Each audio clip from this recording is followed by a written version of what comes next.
Oh my god.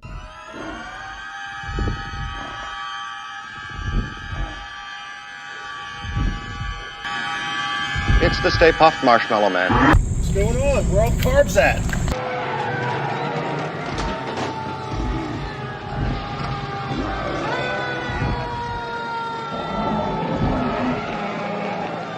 I know the routine. Just get in, we'll crank the AC, we'll find the nearest bakery.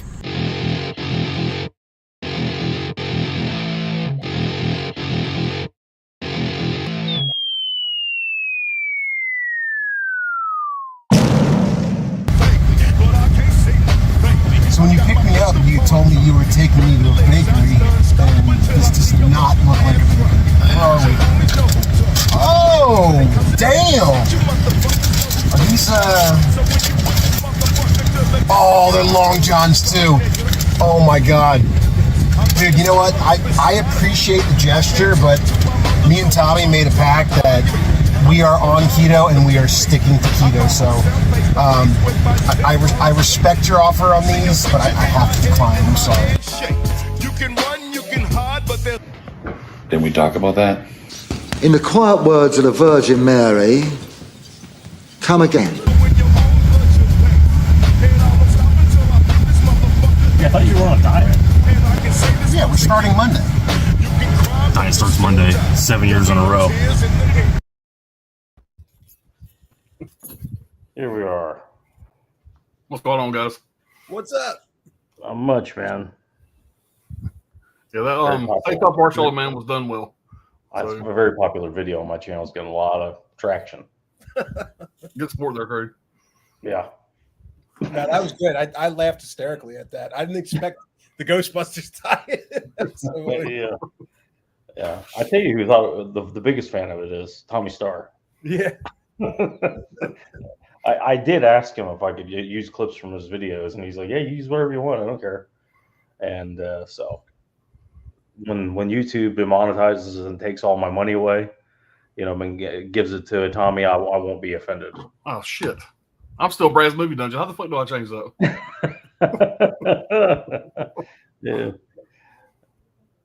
We really probably should have done more, but I don't know. We didn't plan it out. We were kind of like running short on time on that day anyway, and that's why I got those donuts ahead of time, just to save a stop, because I know when you pick up Craig, carbs are going to be in your near future regardless.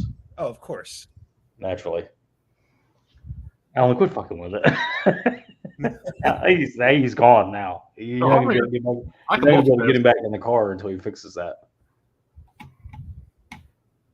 But I just heard about the new Severin set, which I know neither one of you care about that, but all the Hans VR's 2 set, it looks a lot better than the first one even. I'm pretty excited about that. Hopefully somebody in the chat has looked into that. Watch the trailer on that. Go on Severin Films YouTube and watch the trailer. It looks pretty interesting. He's not going to figure out. Look at him over there. This guy works on computers for a living. I've never had to fucking change it before. He doesn't. He's not going to be able to move past it until it's changed.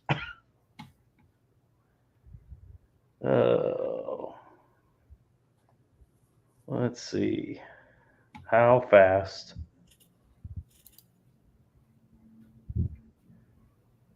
I know I've changed it before. I don't remember how I did it either. I just fixed it.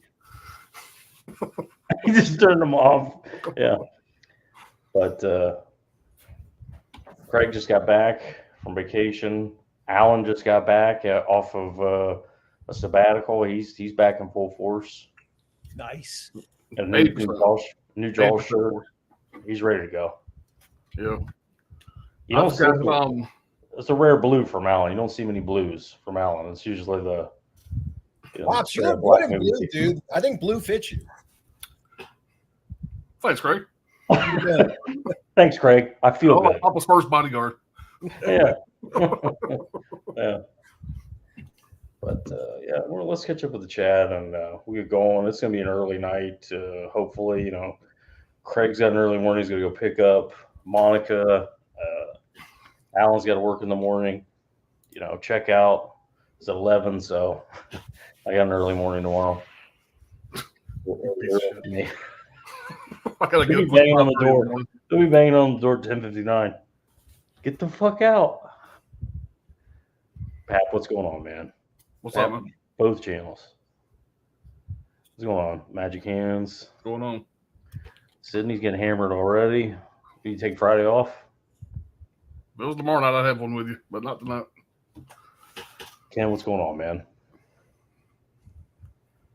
Holland saying what's up to everybody. Yeah. You got it right. All capitals. Yeah, we had fun with it. I don't know. We really didn't think it was going to be anything. We're like, oh, we'll shoot some stuff and whatever, and it somehow worked out. It's kind of like a spoof cover. Yeah, to a point. Yeah, but we should have planned. It's just tough to plan with me because I don't know what I'm doing. Week to week generally. Things change. I was planning on staying longer last time I was there, which just a couple weeks ago, but I had to run back and help my sister with something, and so I just cut that trip short and went and did that, and now I'm back finishing it up basically. Nice. King Carl says my Arrows, Haunts and Lambs just shipped. Yeah, I see. Orbit got them in. I don't know if I'm gonna pick that up. Are you guys thinking about picking that up? The Arrow 4K from Side I'm not Science? right now. I got the Kino, and yeah, probably not. I'm fine with the Kino. The only box set I'm looking forward to picking up is a maybe would be Your Next from Second Sight. Yeah, I got mine in yesterday. I mean that one. Nice. I haven't opened it yet, but Yeah, I'm thinking about picking it up. I like Adam Wingard, and that was cool. I watched that movie like 10 years ago. It was really good. I want to see it again. So. What else has he done? Don't say it. Godzilla versus Kong. Yeah, that. What's up, Trini? what's going on, Trent? I messaged. Maybe he got it. It's Severn, but I don't support Severn. Even if if they release my favorite movies, I still won't support them. They do put out some good stuff. Listen, that set, I don't know. Maybe I'm the only one, but that set looks badass. The new Severn, All the Haunts Be Ours 2 set. Pretty interesting. I have a couple of those movies in that set already, but it's still worth picking up. There's a new documentary comes with it. King Carlson, City of the Living Dead, Christopher Lee, All the Haunts 2. The City of the Living Dead with Christopher Lee is in All the Haunts 2. Yeah. I watched the trailer. It was just like one after the other. I was like, I like that. I like the way that looks. I'm pretty interested in that. I mean, every one of them basically I was interested in. There's even like a Beauty and the Beast one that I'd heard about. I've heard about it before, but it's like a rated R folk horror style Beauty and the Beast story. Yeah. Have the Arrow. I hope it gets a 4K one day. Yeah, there's a couple Arrow releases in that set. Psychomania, which is a motorcycle death cult movie. There's a few other Arrow releases that were in that. But Tiana, what's going on? Hey to Tiana. Benicio, the motherfucking horror. Horror cholo. Damn, you beat me to it. Benicio, what's up, cuh? He'll be coming back soon. He's working on the video right now. So nice. I liked watching his videos. Yeah, Benicio's man. He's good people. Yeah. He's another one of those guys that's him. That's him, for better or worse. 24 hours a day. It's horror, Halloween decorations, new tattoos. That's him 24/7. It's not an act like a lot of channels I could mention. Born to be Read. Pretty saying what's up. I forgot I'm not on just my channel, but yeah, fuck him anyway. Holland, I said what's up. Everybody's saying what's up. Trini, I mean, come on, man. It's been 10 years. It's time to let it go. I like to hold a grudge just like anybody else, but that All the Haunts be. If you watch the trailer for All the Haunts and tell me you don't want that, I know you're lying, because there's a lot of Asian, Korean. There was like Korean, Indonesian, Thai folk horror titles in it, and it looked pretty badass. So be shocked if you don't end up with that on your shelf. We may not see about it. You may not show everybody that you got it, but I bet you get it. Culture Trini's the man. He likes to dabble in slips himself. So Yeah. I'll always love him for finally giving in to my pleas for that thinner slip. One on Sean. Yep, the beige one. All right. Well, we're gonna go and get started. Let's see what Craig got first. Craig's been watching first. How do you want to do it? Like the most recent to the oldest, or the Whatever first? way you want to do it, you could do it best to worst, worst to best, or most recent to newest, or whatever way you Okay. want to do it. It's fine. I'll It's start with the last most spot. recent. I think this is going to be on most of our watch. Doesn't have a physical media yet, but I'm sure it'll be put out in like 3 months. And the most recent one I saw 2 days ago was Alien Romulus. Oh, here we go. Yeah. Saw this down in Ecuador when I was down there. Beautiful theaters down there. Great food as well. But the only thing that kind of threw me off with the movie is that it had Spanish subtitles the whole time. So You better learn that shit. I couldn't really read it while I was watching. But I would say for a movie that's a midquel that takes place between Alien and Aliens, they did a pretty good job of like sticking to the actual formula of what an Alien movie is. It's back with the suspense. The creature effects were incredible. I would say that. I would say that I didn't really care for most of the like the main group. Although I did like the main character. She was the girl from Civil War. She was one of the main characters in Civil War from A24. She was probably the best part of the movie. But is it Fede Alvarez? Yeah. You could tell he's an Alien fan. I mean, this is like, it's almost like a fan film that he made, with a studio backing. But I think it fits really well into the franchise, and they really expanded on some of the Alien lore. Because in the movies, you never really see from like when the chest burster comes out and then what it goes through to become the full-size xenomorph. Well, this movie adds lore of what the next stage is before it becomes the grown alien, which I thought was cool. I won't spoil it, but it was pretty cool to see that of what it goes into. Fede Alvarez already spoiled it. You're fine. Oh, did he? No, I'm fucking with you. Go, carry on. Carry on. But just like any other, I would say you could call it a requel because there's a lot of callbacks to other movies, like on purpose, like the "Get away from me, you bitch" line, or "Get away from her, you bitch" line is in there. Like certain shots that mimic other parts of the movies, like Alien 3. I saw a couple references. I hate that one, by the way. I hate Alien 3. But yeah, it's just like it's just like a fan service movie, I would say. But it's pretty cool. I'll definitely pick up the 4K with slip. Put it with the rest of my Alien 4Ks that are out. But yeah, it's a good time if you get a chance to see Alien Romulus, go check it out. It's definitely a fun theater watch. I'm sure I'll probably enjoy it a little bit more on a second time watch without the Spanish subtitles. But other than that, yeah, it's a fun flick. So Alien Romulus, that was my most recent. Well, I saw Alien Romulus too. What'd you think? I hated it. You hated it? Oh, I couldn't stand it. I thought it was ridiculous. I agree 1,000% that it was a fan service movie. See, it's everything I thought of. That's all it is, but it follows beat for beat a lot of the stuff from Aliens. I even felt some Resurrection in there. Oh, It was just like third act. This is what worked. This is what worked in the movie. This is what people remember from the movie. Let's try and copy that in this movie. I felt like a cash grab to me, and I don't think the effects look good. That's the big fly in the ointment. To me, they looked weird. The aliens, they looked, I don't know, bigger. Their heads were wider. The side. And another thing, like, when that egg opens in the other movies and a face hugger is coming out, you're fucked. Yeah. It's that serious. In this movie, they're knocking them away. They're slapping them off each other's faces and stuff, like chewing them off. Merchant fucking Marines that are getting their ass kicked. And these guys are fucking right out of the coal mines.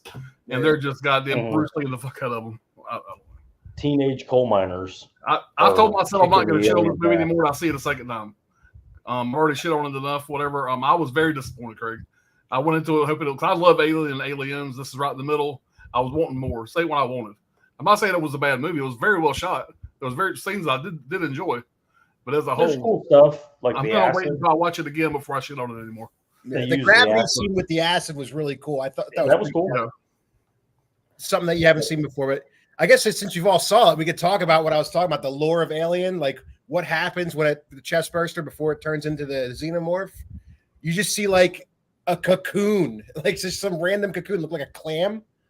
And the Well, guys, they do that in Alien. They do that in Alien 3 also. The It cocoon? cocoons in Alien 3, and that's what they find on the floors is like the remnants of the cocoon where it, I believe that's was introduced in 3, but I'm not 1,000% sure on that. But I'm actually a big fan of 3. So I think maybe it seems like UK Tony, he really liked it, but UK Tony also hates 3. So it's kind of like to me, you're either a 3 this is what it seems like. You're either a Alien 3 person or you're an Alien Romulus person. It doesn't seem to be an overlap there. Yeah. And as far as it being a fitting in the franchise, it's a completely separate story. It has nothing to do with the story. Say what you want about 3, that's a continuation of 2. You may not have liked where the story went, but that's a direct continuation. This has nothing to do with any Alien story whatsoever, not even like Alien versus Predator or anything like that. It's a totally separate in the Alien universe story. And I think we were sold something else. And then, so it's pretty easy to be disappointed when you're going in there thinking this is going to tie together Alien and Aliens, and it doesn't do anything. And that's what happened with me. Whatever. I went in thinking it was just going to be like you said, a really good tie-in, and I'm still hopeful that they make another one of these in between that somehow or another ties it all in better than it did. I don't know, man. I haven't heard very many people agree with me more than I've heard people praise this movie. And so maybe I'm missing something. So like I said, I want to see it a second time, but it's going to have to come a long ways to get it off my shit, get it off my shit list. Well, it's just like, I like 3. Ryan likes 3. Alan likes 3. Steve likes 3. We all disliked Romulus. But the people that I know that hate 3 liked Romulus. I mean, it just seems to be like this is their finally an Alien 3 they can get behind or something like that. I could see that. We know what the thing is. What you kind of miss in some of the Alien movies that, like in the first movie and part 3 as well, the alien is like unkillable in the first and third movie. It's like so hard to get it. It's like an unstoppable machine. Whereas Aliens, they were so easy to kill because there's abundance of them. That's a different Alien too. There's warriors and there's drones. Let's get real nerdy here. In Alien 3, those are warriors, like ant hives, beehives. They have drones and they have warriors. Well, these are warriors. They're bigger. They're stronger. They're just built to do battle. In Aliens, those are mostly drones. There are some warriors, but it's mostly drones.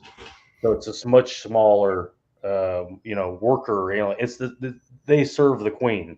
They bring food and resources back to the queen. Mm-hmm. So there's a lot of lore involved in it in the comics. A lot of the warriors were killed in the siege on the plant. So there was only drones left. So that's what they're going against in Aliens. So it's 2 different things. James Cameron went his own route with it, more of the insect route. Mm-hmm. Yeah, I could see that. They did seem like insects in that movie. Yeah. Whereas me and Alan just watched like an unstoppable slasher. Yeah. Well, in the first Alien too, they don't have weapons per se. They have things that they put they cobble together, and they're not warriors. In the first one, they're truck drivers essentially fighting the monster. And the second one, they're full blown killing, Marines or whatever they are fighting these things. So this is a different thing. We were watching, Alan and I watched it, and we both kind of agreed to be kind of a good double feature now with Starship Troopers and Aliens. Yeah, very similar type feel. Looking back on it, but like, would you have rather had what we got with Romulus, or would you have rather seen a continuation of Alien Covenant? Because I kind of liked what Prometheus did. They kind of set up that whole universe of Alien, and then Covenant just did a really big continuation with it with the implementation of the eggs and the xenomorphs. Like, I really wanted to see where that story was going, but I guess since Ridley Scott didn't want to direct this next one, Scott's too old or too busy with the other stuff. I would have rather seen, a sequel to Covenant personally. Yeah. But like one thing I feel like Alien it's so inconsistent with with their lore, because it's like obviously the eggs come from the queen, and then you find out in Covenant that David made the eggs, but he didn't make a queen. It's like, where is this going? Like, are you guys following your own continuity? What are you doing? He used the makeshift queen. He used the girl that he takes off with in Prometheus. He makes her into the queen, a makeshift version of the queen. So he uses her eggs, and they become fertilized and become the alien egg. They just take longer because he's got like a millennia or whatever to deal with the shit. But yeah, I thought, so we're in the theater. I thought that thing that was coming out at the end, I was like, oh, this is the queen. And that thing is going to detach and land on the plant from 2. And there's our tie-in. But it's not. It's some fucking other, It almost looked like the engineers from Prometheus. That was the intent, from what I understand. Well, yeah, that's what I read that today. That Alvarez said that that's supposed to be a mixture between a xenomorph and one of the engineers. It's kind of obviously that's a, what do you call it? It's a Easter egg. It's a one-off, whatever. But it's supposed to be kind of a mix between those two. Is what he was going for. So it's a hybrid of some kind. Yeah. But I don't know. It wasn't for me, and I thought it was. I mean, like, I'll watch Alien any day of the week. It's the director's cut, and it doesn't feel slow to me. I was in the theater just watching it, going, Jesus Christ, man, what are we, an hour in? Alan leaned over to me and went, "You are planning to have aliens in your Alien movie, aren't you?" Like we're half hour in, and shit. Just a bunch of kids being, I don't know. Yeah, it was a big letdown for me. You know what though? Like, man, shaking your fist. It makes me wonder why Disney would make Prey, like 2 different franchises, Predator and Alien. Why would they make Prey directly to streaming, but Romulus gets a theatrical? I don't understand that. Like, I feel like Predator, I mean, maybe it's just an opinion, but I like the Predator franchise a lot more than Alien. I just like the concept of Predator. He's a hunter, things like that. But it makes you wonder why, if they released Prey in theater, it could have done very well, I think. Yeah, well, who knows why they chose what they chose. But this could have easily been on Apple or something like that for me. I really didn't need to go to the theater and see it. But again, like I said, opinions vary. Yeah. I'm going to do my number 5. Number 5, 2017, Joaquin Phoenix. You Were Never Really Here. I just picked this up from Orbit DVD. I think it was $9.99. It's a bare bones release, but the U.S. version is very, very out of print. So I went with this Studio Canal version. This is a weird one. Written and directed by Lynn Ramsey. She's done some good stuff. The Master with Philip Seymour Hoffman. We Need to Talk About Kevin, which I really like. We Own the Night. I know that Craig's a big fan of that one. Great movie. 4K. Hang on. I'm in the fucking more like this. I know she's done a few pretty good movies. I know she did We Need to Talk About Kevin. I'm pretty sure she did not do The Master. That's Paul Thomas Anderson. But she did a few interesting movies. Again, Joaquin Phoenix in this. And what this is he's like it's kind of like Drive in a sense. He's like this kind of do-gooder. He helps, people that can't go to the police kind of thing. He's a bag man of sorts, but he's also got a lot of fucking problems. He's a veteran, looked like Desert Storm or something. Might have even been Iraq. And he's all fucked up. He's scarred up from that. Like, literally and figuratively, he saw kids shooting each other and wild shit happening. It flashes back to his past a lot. His father was this like abusive guy that beat the shit out of him, and his wife and his mom used a ball peen hammer exclusively, apparently. So he uses a ball peen hammer in this, and he's basically deals with like human trafficking rings. Essentially, that's what seems to be his forte. Girls that were kidnapped and taken into this, he goes and kind of saves by whatever means possible, necessary, whatever. And he gets involved with a guy who tells him his daughter was, he's done a few already at this point. He's trying to get by. He's taking care of his mother, doing all this weird shit. And it's a very strange character. I'm not explaining it that well, but he's tasked to go on another mission to save another girl that was human trafficked by somebody. He says his daughter was, kidnapped, and he wants them to pay. So he murders all these people with a hammer and takes her back, and it becomes a larger plot involving like United States congressmen and governors and sex trafficking. Weird how this is 2017, long before the Epstein stuff had happened, but it's that kind of story. So can I recommend it? It's got a very, very good, interesting style about it.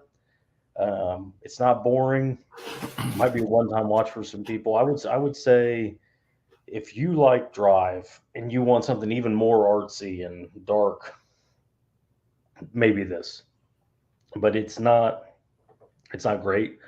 I would say maybe a strong 5 out of 10, low maybe like a 6.1 out of 10, something like that. It's not great, but I wanted to see it again, and the US Blu-ray is very, very out of print.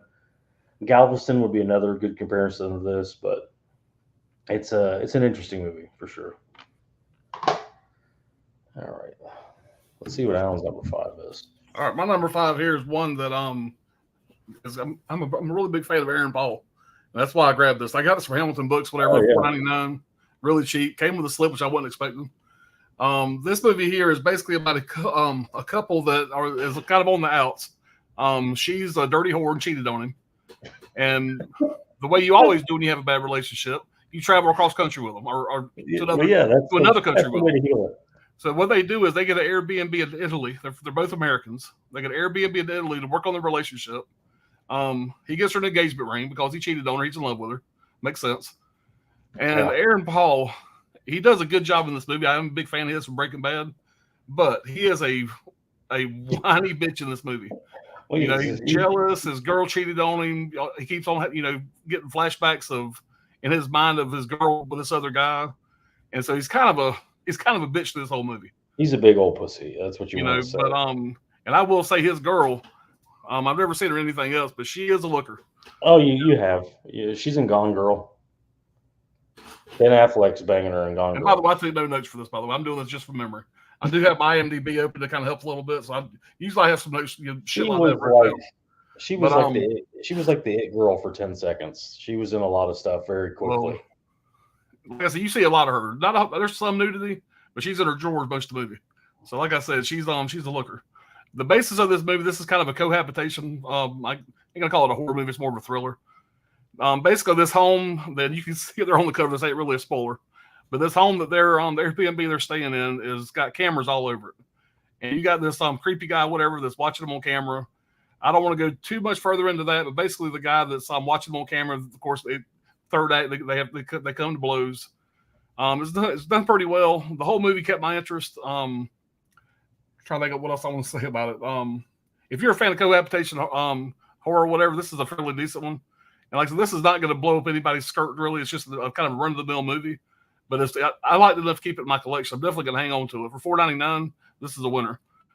There's really nothing on here as far as features go. There is, I think, a featurette, like a making-of featurette on it, kind of behind the scenes. Nothing great. But, Aaron Paul, if you're a fan of him, you'll probably like it, even though he is a bitch. He's a good actor in this. The house they're staying in, the way they got everything kind of set up in the house, whatever. Everybody in the movie does a great job.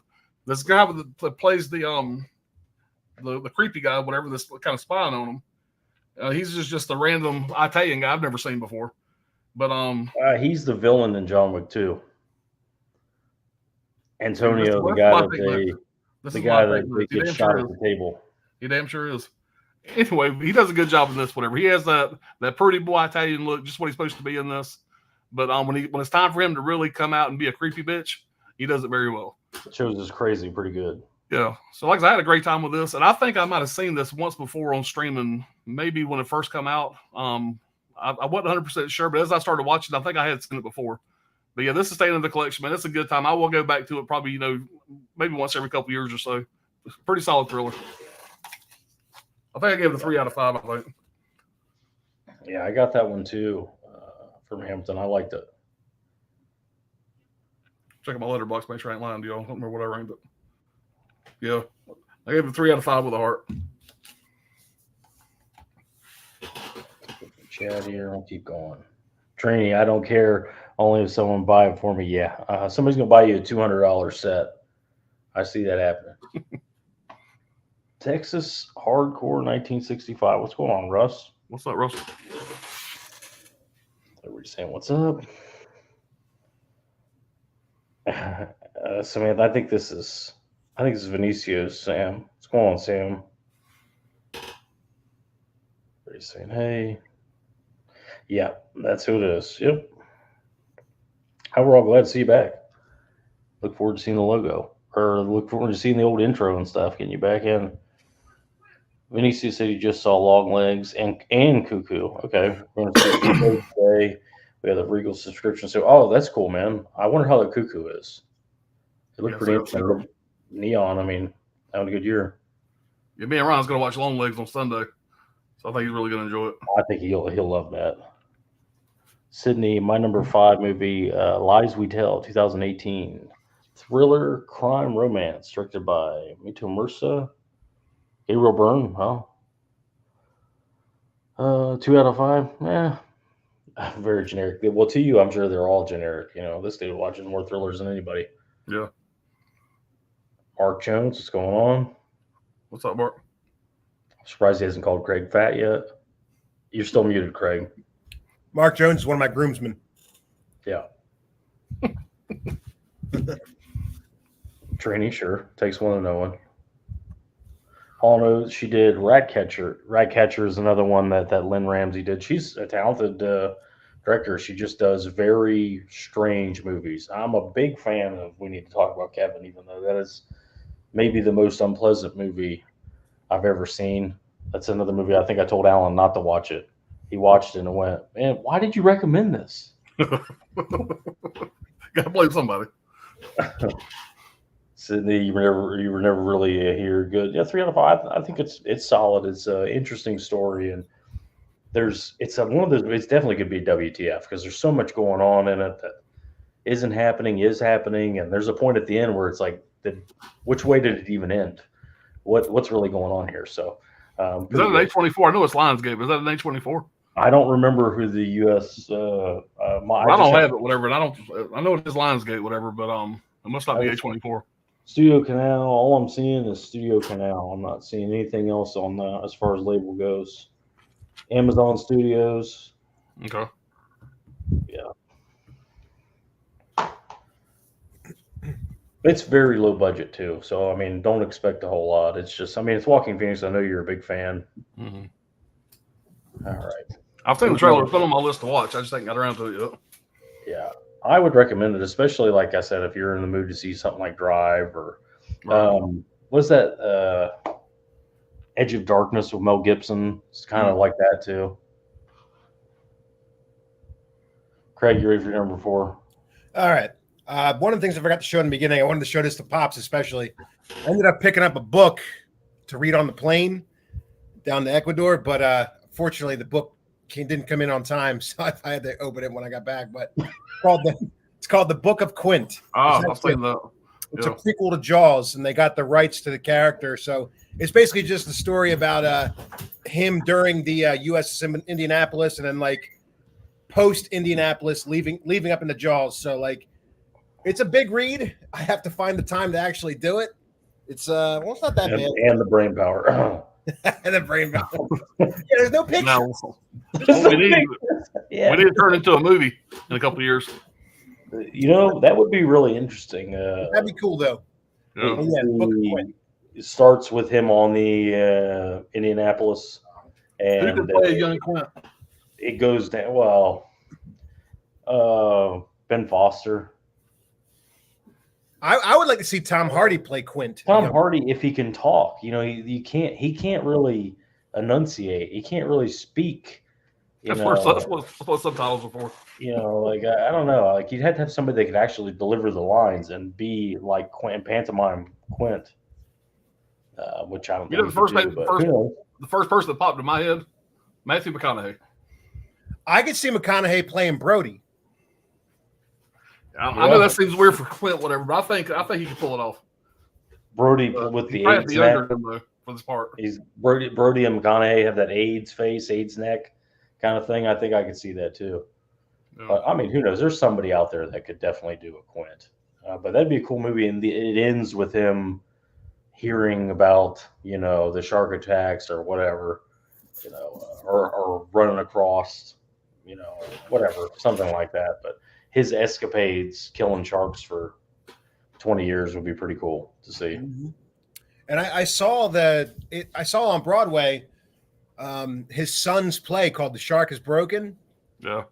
It's like a behind the scenes like mockumentary of Jaws, played by Ian Shaw. And we got to meet him after the play. I mean, it's like, you're literally looking at Robert Shaw. Like his son is a spit image of him. It's amazing. Like that'd be cool to see him play a younger version of his dad, but now now he's his dad's age. So he wouldn't be able to do it. But yeah, it would have to be somebody would have to be serious and do it too. Like Spielberg, it'd have to be a real production. It would have to be a big money production to do that thing justice. Yeah. With the whole Indianapolis. I mean, basically, the first act's Titanic, and then from there, it's like, what's his life take shape after that? Well, that's the thing, though. Like, think about like the suspense and the dread you would have to have in a movie like that. Like, just being on a Navy ship and getting torpedoed at night, and the ship going down in like 12 minutes, and then you're just. They have the Nicolas Cage movie, the USS Indianapolis with Nicolas Cage is actually not a terrible movie. Yeah, it's got some pretty good scenes in it. Yeah, open water, they did. Yeah, you're in open water, and you're just getting like from the feet down, just getting eaten away by sharks. Like that's gotta suck, and that like you're. And what do they pull out? 300 guys out of 1,200, 1,100 men, and 300. 1,100 went in, and 116 came out. Yeah, something very low came out. But just I couldn't imagine being in the water for a week. Like you're in the water for a week and waiting for that ship to come get you, if anyone knows that you're there. Yeah. So it would have to be pretty suspenseful just to make a movie like that. I would love to see one.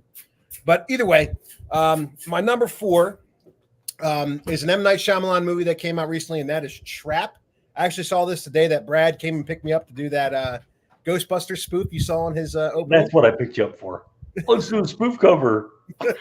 we went to a movie store and we looked at some used titles and some boutique titles and whatnot. We just happened to shoot a little clip. Mm-hmm. Yep. But this is from when I saw the trailer, when I saw that Josh Hartnett was the star, I thought this is going to be really cool. Because Shyamalan, I mean, he's for a while he had a couple of duds, but then when The Visit and what was the other one? Split. They came out, like he started to get that fire again. And he's been on a roll. I haven't seen Old or Knock at the Cabin. I don't know if those are any good yet, but I like Knock at the Cabin. Really I good. enjoy Knock at the Cabin too. Still have to check those out. But yeah, seeing Josh Hartnett was kind of what dragged me in. But sometimes, like if you're expecting a big twist in a Shyamalan movie, you might be disappointed because sometimes there's no twist. Brad, you made a good point. You're like, sometimes the twist is there's no twist at all. Yeah. So like the plot of the movie is basically it's a dad and a daughter going to a concert, and you see like a really big police presence around like the venue, and he's looking around going, what's with all the police here? And the one guy tells him, they're setting up a trap to capture a serial killer. And the trailer, I wish they would have done a better job in the marketing, because the trailer spoils right away that he is the killer. Like he's the guy they're looking for. But I'm like, well, maybe that's a trick. Maybe he's not the killer. Maybe the killer is the daughter, or maybe the killer is Chinese guy in the basement or something. Yeah, like you see on like he's looking at his phone. You see a guy on the live stream going help, and you think that maybe he's got the killer trapped, or maybe like the singer in the movie, like who they're going to see, maybe that's the killer. Like you're thinking of what the twist could be. And come to find out, there's no twist at all. The movie, it tells you exactly what it is in the trailer. He is a serial killer trying to evade the police. The whole movie is like a cat and mouse game of him trying to find clever ways to escape being caught. Kind of reminded me of like an episode of Dexter from the trailer. Yeah. Something like that. They're closing in and he has to get out of there and he'll figure out a way. Mm-hmm. But I would have loved like a big, I would have loved a big reveal if you did find out like it is him. I wish this trailer wouldn't have spoiled that. I wish they would have done the marketing a little bit better. And then in the third act, you find out, oh shit, it is him. But the complaints I'm hearing are it's too much about M. Night Shyamalan's daughter. Yeah. It was a clever marketing gig to get his daughter's music out there. For sure. Yeah, clever. That's a good word for it. I'd say fraud. Fraud is a good word too. Or nepotism. More negative than positive. So I think Yeah. that kind of blew up in his face a little bit. Most people felt like that kind of ruined the movie for him, basically. He kind of got our trust back. I feel, with the Split and Knock at the Cabin and Glass. Because a lot of people didn't like Glass, but still it was a Shyamalan movie. He kind of got our trust back, and now he's just pissing all over it again. It's just like, this is clearly a scam to try to get your daughter to be the next Taylor Swift or whatever.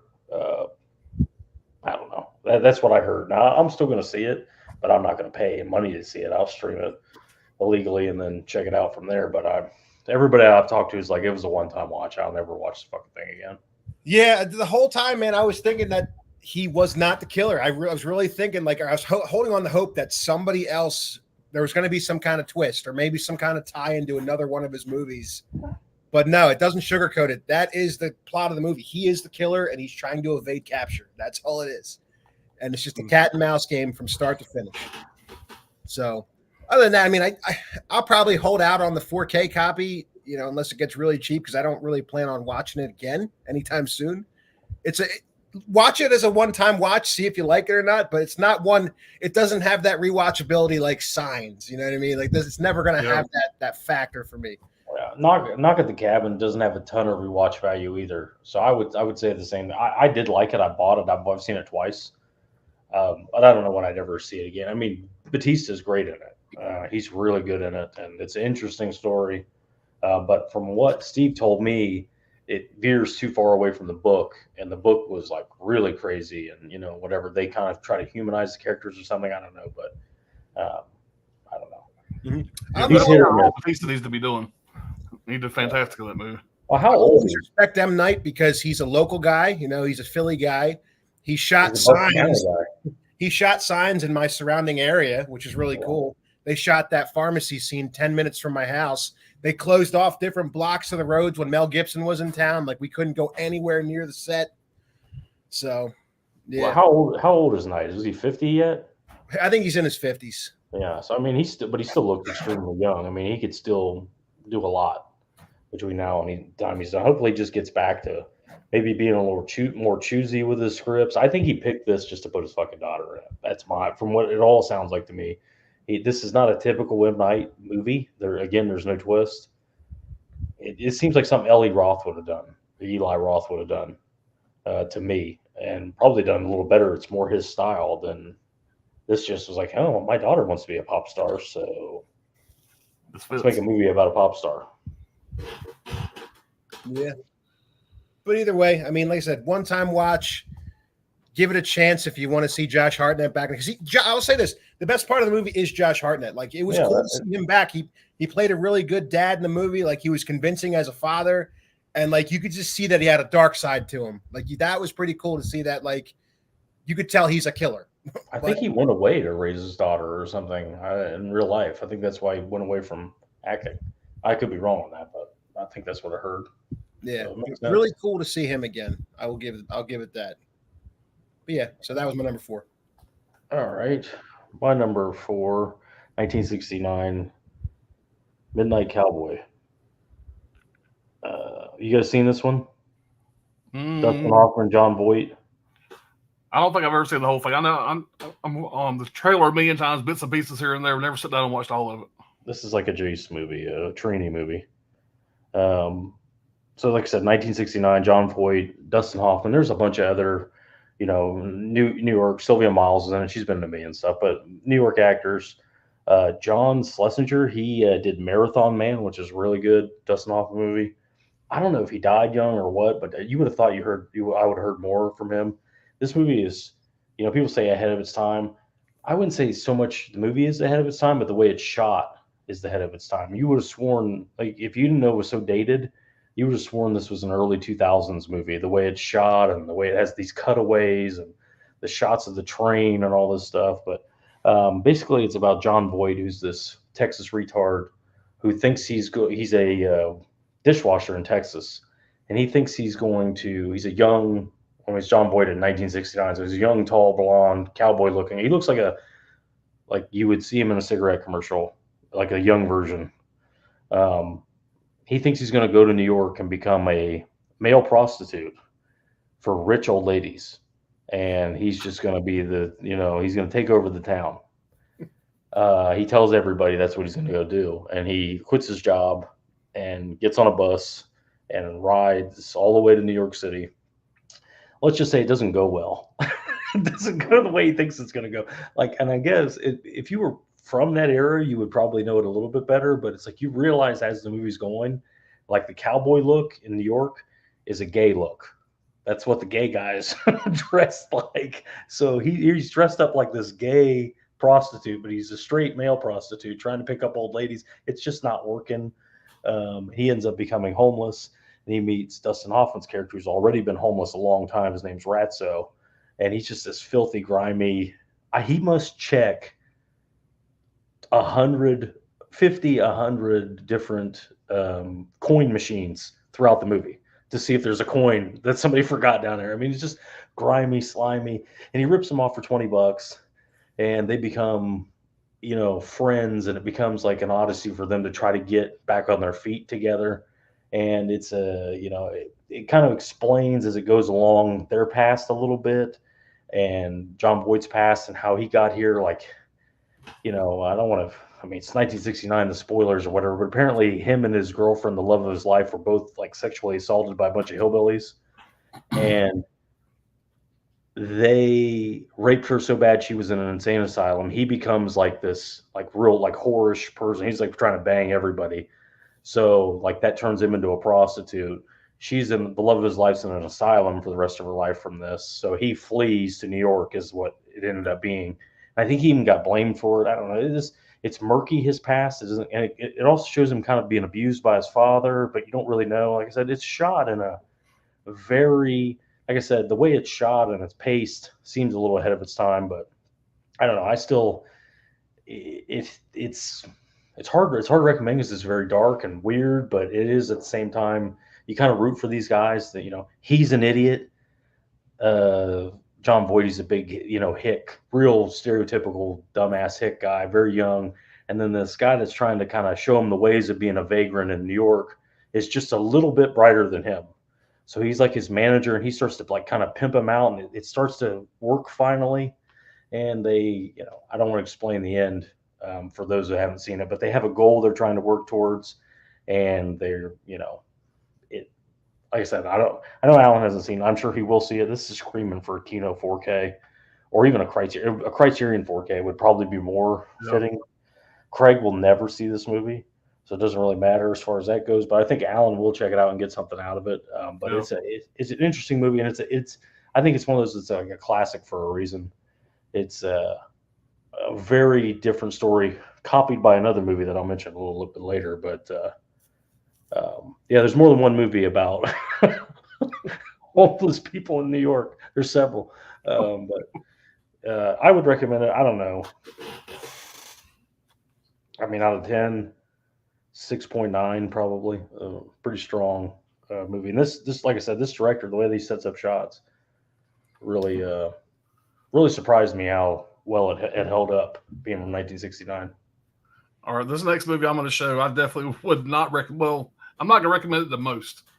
I mean, there is a charm to this movie. There's some people that's going to like this because it's so bad it's good, but that's going to be Devil's Express with the great Warhol Tanzania. So check out the outfit. You got to really, and this does the outfit. How could that be bad? Huh? How could that be bad with that cover? Man, I tell you, when it gets down to the third act, and I'm going to skip it. There's not much to really talk about with this movie. There's not much to it. Basically, you have this dude here. He's a karate master in New York, and the premise of the movie is he's going over to China, Japan, wherever, to become a master, to become one with himself or whatever. Just some reason for him to go over there to the motherland to bring home this demon. And when he goes over to where he's going to become one with himself or whatever, it says so. The act is terrible, dude. This guy made 2 movies. This came out in 1976. And there's a reason why he made 2 movies. You could tell that he wanted to be the next fucking Bruce Lee martial arts sensation or whatever. And watch the trailer watch the trailer before you watch the movie. It'll make you laugh more when you watch the movie, I think. But the karate is laughable. I mean, we're talking about there's kicks and punches that are 9 feet away from the person. The sound effects are just ridiculous. But that's kind of what I enjoyed about it. I laughed quite a bit. Every fight scene was pretty funny. And when you get down to the final act, when this dude gets in full solid gold dancer, gold fucking pants, bell bottoms, it's pretty fucking funny. The facial expressions he makes during his fights, he's a fucking atrocious fucking actor, dude. But the movie itself, whatever, if you're into bad movies like that, you know, get some beers, get some buddies, watch it, you'll get some laughs out of it. But the movie itself, whatever, the story's weak as shit. A tough black martial artist cop takes on warring street gangs and an evil demon that haunts the New York City subways. Now, I would say the best part about this movie is the Oriental guy that gets possessed by the demon. When he comes off the boat, they have these really big white fake eyes. You just got to see. I wish I had a picture on file. I have to look it up. But it's almost like cardboard, but they make his eyes these really big white eyes. Whatever, you got to just see it. It's pretty fucking laughable. But like I said, if you hadn't seen it, you ain't know what I'm talking about. If you've seen it, I'm sure you realize how ridiculous it is. Devil's Express, I gotta give it a half a star just because of the bad karate. But man, it's a shit show, man. It's bad. It's definitely going in the sell pile. Come on, man. The Oriental, Asian American, please. Whatever you want to call it. The point being is this movie's ass. But I did laugh quite a few times. So there is that. Is it like blaxploitation?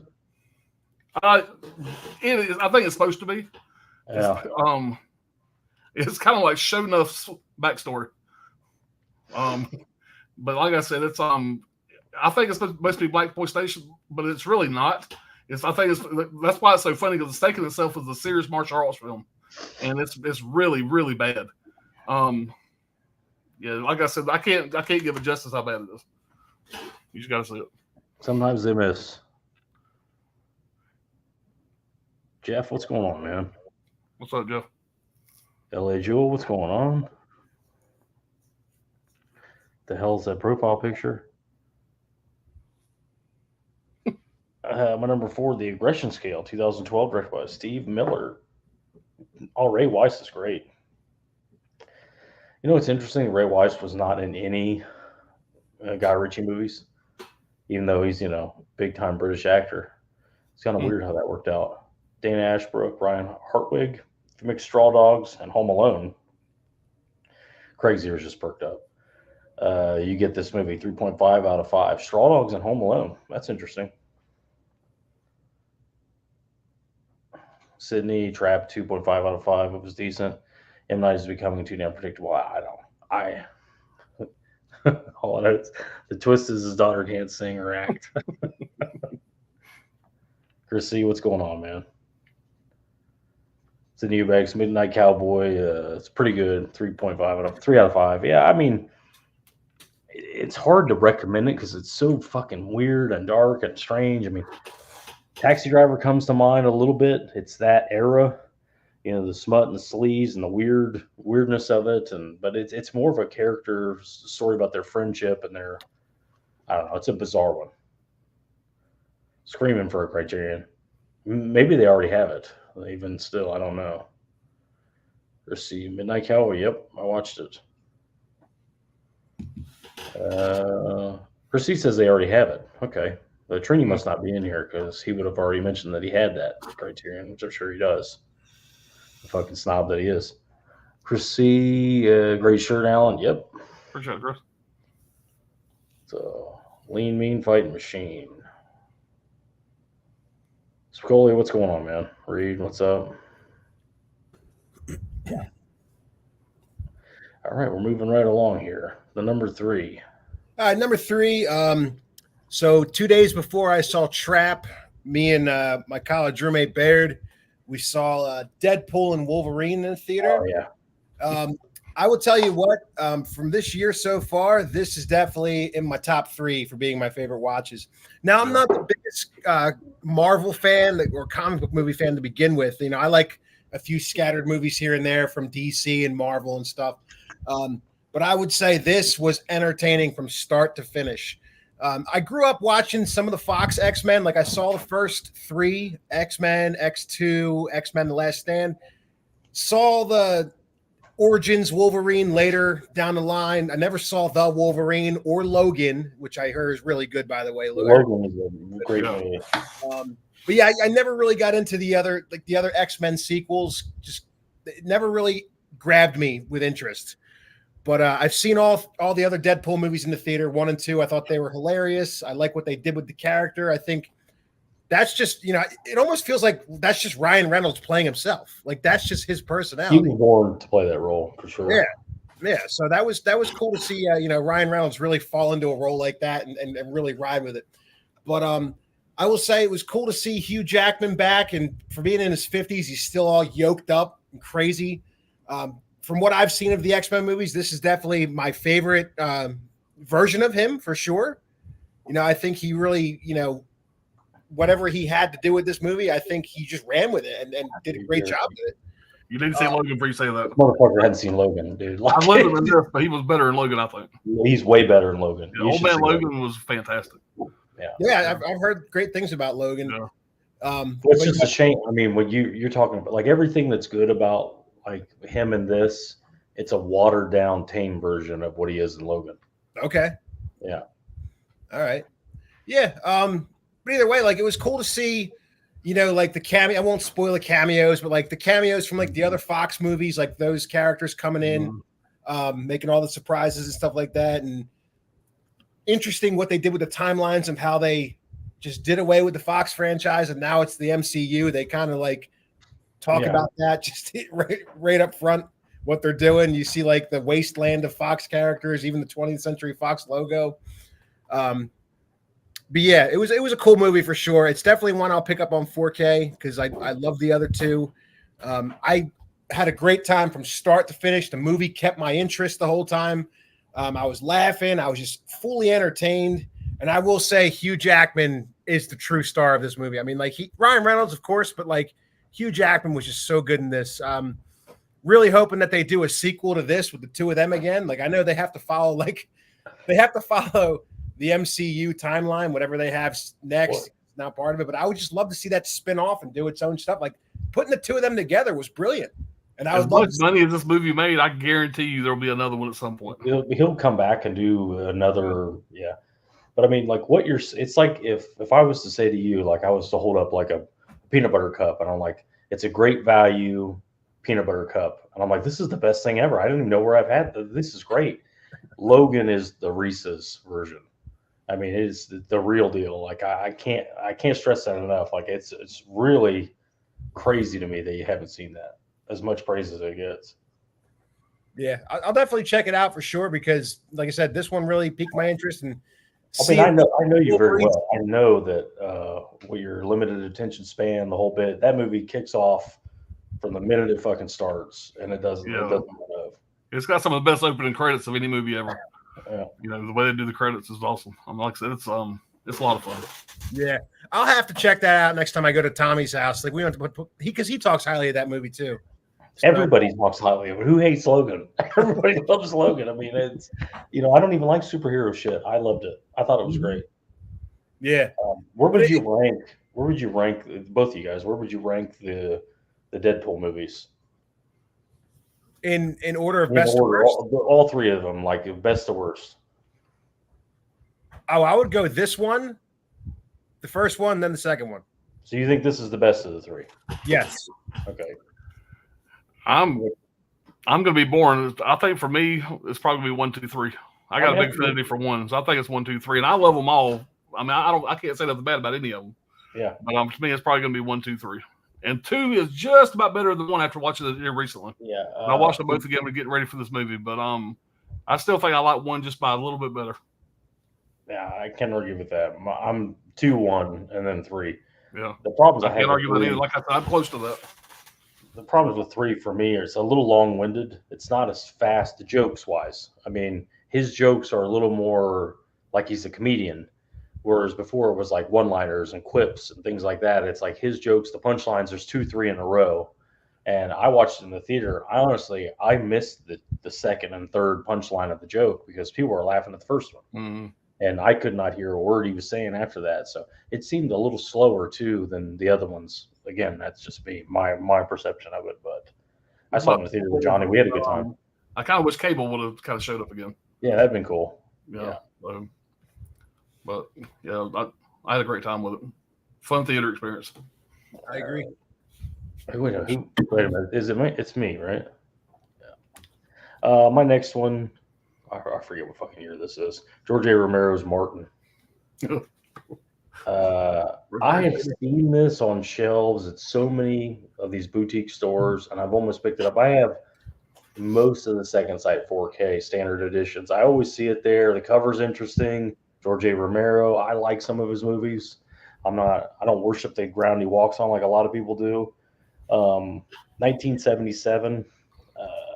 That apparently has a 3-hour cut on it. I just watched this for the first time. It was an hour and 35 minutes. Martin, a young man who believes himself to be a vampire, goes to live with his elderly, hostile cousin, not his uncle. It's his cousin. His cousin is like Colonel Sanders mixed with Vincent Price. In a small Pennsylvania town, Braddock, PA, not Pittsburgh like so many people say it is. It's Braddock, PA, which is, I don't know, 30 minutes outside of Pittsburgh. He tries to suppress his bloodlust. Basically, the movie is how do I know this act? John Amplas and Martin.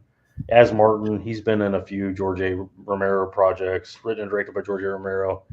It's a weird one to explain. The Martin character believes he's a vampire, but he's not a vampire. The traditional cloak, sunlight, garlic, crosses, they don't affect him whatsoever. But he does drink human blood, and seems to be some kind of rapist. Kind of a rapist. It's weird. He kind of bathes in their blood a little bit. It's bizarre. Let's put it that way. He attacks women when they're alone and sedates them like Dexter style. He's constantly shooting people up with a sedative, and then while they're asleep, he drinks their blood and it kills them because they bleed out.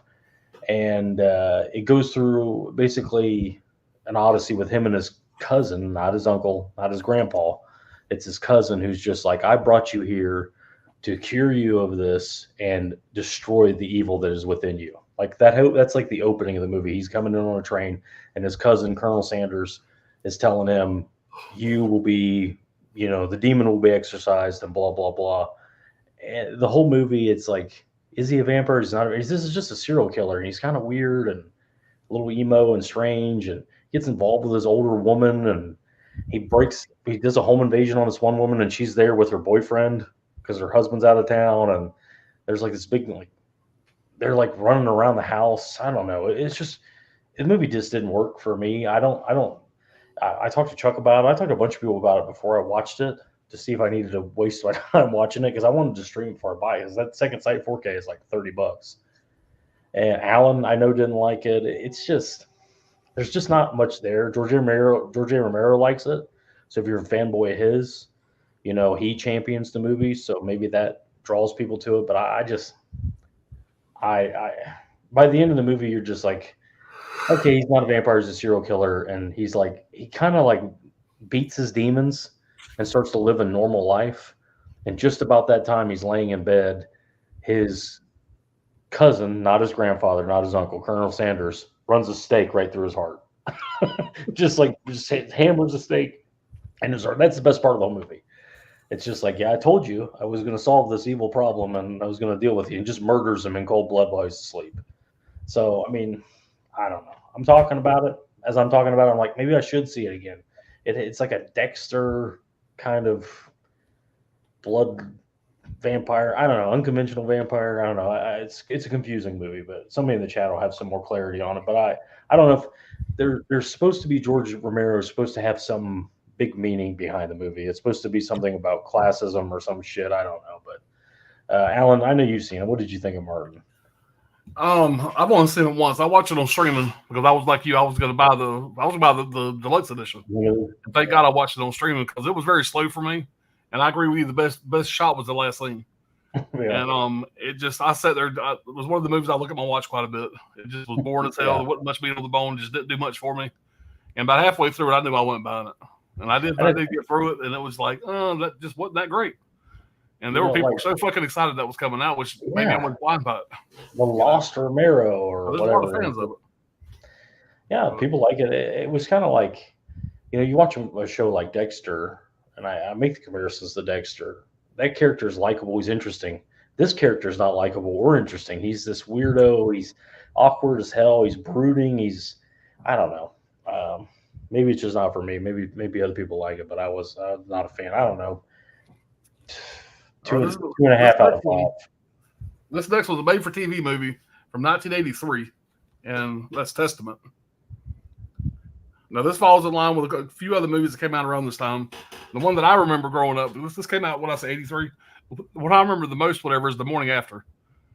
I believe is what it was called, whatever. Basically, it's a nuclear war film. The nuclear war actually happens back in the Cold War. I grew up during that time, whenever it was some scary shit. Everybody was afraid it was going to happen at any given time. And so these movies really back in the day really hit home when they come out. I do not have much memory of seeing this one back in the day, but like I said, the other one I've seen a couple times. This movie did so well back then when it came out. It was so well received, even though it was a TV movie, that it actually got a theatrical release, which was kind of rare.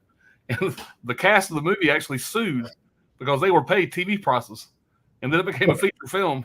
And they're like, what the fuck? We should be getting more money. And they ended up settling out of court. You got a very, very young Kevin Costner in this. It's like the second or third thing he's ever done. This is the first movie that Lucas Haas was ever in. This was probably 3 or 4 years before Witness came out. And he played the little kid in Witness. He's very, very young in this. The only thing about this movie that kind of let me down is, it is a 1983 made-for-TV movie, and it is very dated. This movie has got a very powerful story, though. Like I said, it's no spoiler alert. That's the premise of the movie. Nuclear war happens. You see the aftermath. You see the survival, all the shit that happens. You kind of follow this family. You have a daughter, 2 sons, whatever, and the husband disappears right off the bat. He's kind of away at work when it happens. So you have the mom pretty much trying to keep the 3 kids alive. And it gets dark as hell, especially for an 83 TV movie when this came out. It was such a hot topic. I just remember the Morning After scaring the shit out of me. And this movie, if I'd have seen it back in the day, would have as well. It is very dark, but it is like I said, very dated because of the year, because it's a TV movie. I think this movie here should probably be remade. Now, I don't know if it would hit as much because we're not living in the Cold War. Obviously, it's a different time.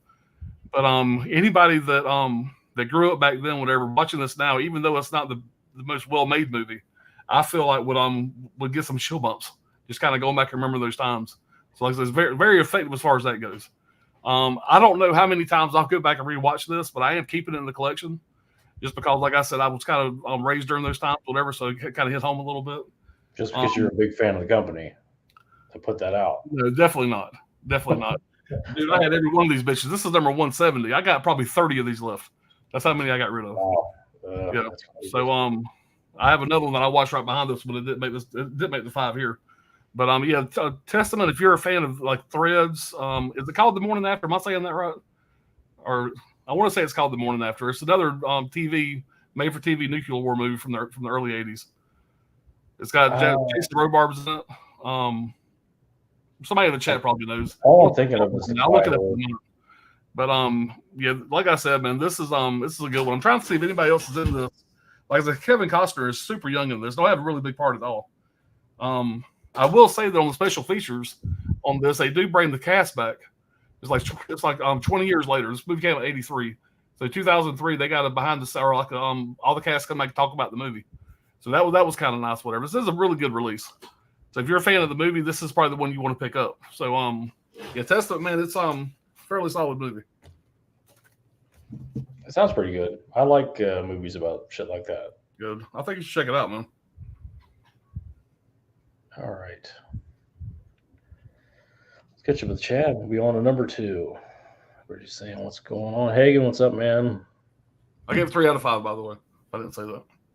Yeah. I don't know if I said Martin, 2.5 out of 5. It's got some interesting shots. George Romero did, I'm just not that big a fan of his. Chris C says he loves Logan. You're not going to find. I mean, is there somebody out there that doesn't like Logan? I'd like to hear your reasoning. Steve, what's going on, man? Hey, Steve. Sydney, number 3. Only God Forgives. I've seen this. Nicholas Winding Refn, Ryan Gosling, For the Sake of Revenge, thriller, crime drama. Man, it's bizarre. That's a bizarre movie. I still don't understand it. I've seen it once. I need to see it again. It's in Thailand. It's a pretty violent movie, and I think Ryan Reynolds is like trying to something with his hands. I don't remember, but I remember it being very interesting. It's Winding Refn, the same guy that did Drive. With Gosling again, with those. Chris C. That's who Wolverine is. He's a killer, true Marvel character. Deadpool was originally a joke. Wade Wilson as I'm not up on the lore. Chris C. Cable, Frank Castle. Yeah, would have been cool. Well, it would have been cool for man, what's his fucking name? The guy who played Frank Castle in the first, the more modern of the Thomas Jane. Thomas Jane as Punisher would have been that would have been a cool cameo. That would have been cool. That's a Lions character, though. I did love the twist for Chris Evans, by the way. I won't say what the twist is if somebody hadn't seen it yet. But the twist for Chris Evans, I thought that was done pretty smartly. That was brilliant. That whole sequence with the again, I'm not very familiar with the lore, but I knew what he thought he was. Yeah. And he was very, very excited about it. And the crowd, the audience was very excited about it. Like, oh, this is about to happen. This is going to be badass. And it's just like, no. And the wind went out of the entire because when he left, that's when the MCU, at least for me and most people, went straight downhill after that. And so when he came back, I'm like, oh, shit. And then it went the way it went. And I thought it was very clever. Yeah. I really wanted to spoil Midnight Cowboy, but I know Alan, some people haven't seen it, but I started to laugh, and that's what I was thinking of. Oh man, what could go? Well, how could that be bad? Some guy going to Cleveland, Texas, never been anywhere else, goes to New York City to try to be a male prostitute. And you said John Voight was going to fucking New York to be a male whore. I kept on hearing his voice from Anaconda, Baby Bird, just a real creepy old man vibe. He's as Sam Jackson says, he's country as a chicken coop, and he's going to Manhattan to try to bang high-end old ladies. And it's fun. It's funny. Maybe it's unintentional comedy. It's a very dark movie. I don't want to sound like it's a comedy because it isn't. But all right, on to number 2. All right, so the most recent physical copy of something I watched was a very controversial 4K. And going along with the theme of Pops' shirt, it's Jaws 3. Now, Jaws 3 is one of the sequels that I always had fun with growing up. I thought it was a really fun watch as a kid, seeing a shark terrorize a sea world, an amusement park. Mm-hmm. Kind of what Jurassic World went with, like this is just an earlier version of Jurassic World, just shittier, like a shark actually terrorizing the people. But when I watched this on VHS, DVD, even Blu-ray, so like no matter what version I had, the movie was always very grainy. And I was hoping when this came out on Blu-ray, they would have fixed that grain, and it was still just as grainy as the DVD and the VHS. Now, I will say after watching this one, this is the cleanest the movie is ever going to look. I will say that. They cleaned it up really nice, but like the big controversy is that they used AI to do the transfer. Now, Jaws, the original, that was a multi-million-dollar restoration that Universal and Spielberg all collaborated on to make the movie look its best for that 4K release. But this one, I think they just went the cheap route and just, like I said, had AI. Whatever they did to it, like they didn't put the tender love and care into it like they did with the original Jaws. And I get that. It's not as popular as a movie as the first one, but still a really fun movie. I mean, it is what it is. I mean, it's just a shark terrorizing people in a water park. I enjoy it. I like the Crazy Bastard. Seen that theaters in 3D, man. That would have come out. And it was a good time. Of course, back then, being a kid when I watched that, I didn't realize how shitty it looked. It just in 3D. You got Jaws in 3D. It was great. Yeah. Mhm. You know, but, Yeah, Dennis Quaid. I mean, like this. It's a. I guess you could say it's a direct sequel to 2 because it's still following the Brody boys. Now they're just they're Mike Brody works at SeaWorld as an engineer. His girlfriend or his fiance, whatever she is, she's a park biologist. Sean is now like a college student who's got a cowboy hat now, like he's been going to college out west. So it's cool to see the Brody kids back into it. They mention the events of the first movie in like talking like something that happened to us as a kid. That's why we don't like the water too much. But yeah, Jaws 3. So originally this was supposed to be a comedy. So it was originally going to be called, it was supposed to be like a National Lampoon movie or something. It was going to be called Jaws 3 People Zero. Yeah. Like they wanted to make it like a spoof. And I'm glad they didn't because I really like what they did with the third movie. I like, exactly what it is. The cover, that always sold me as a kid, the girl falling off the skis and the shark right behind her. Oh, yeah. I think the artwork was perfect for this. Oh, yeah.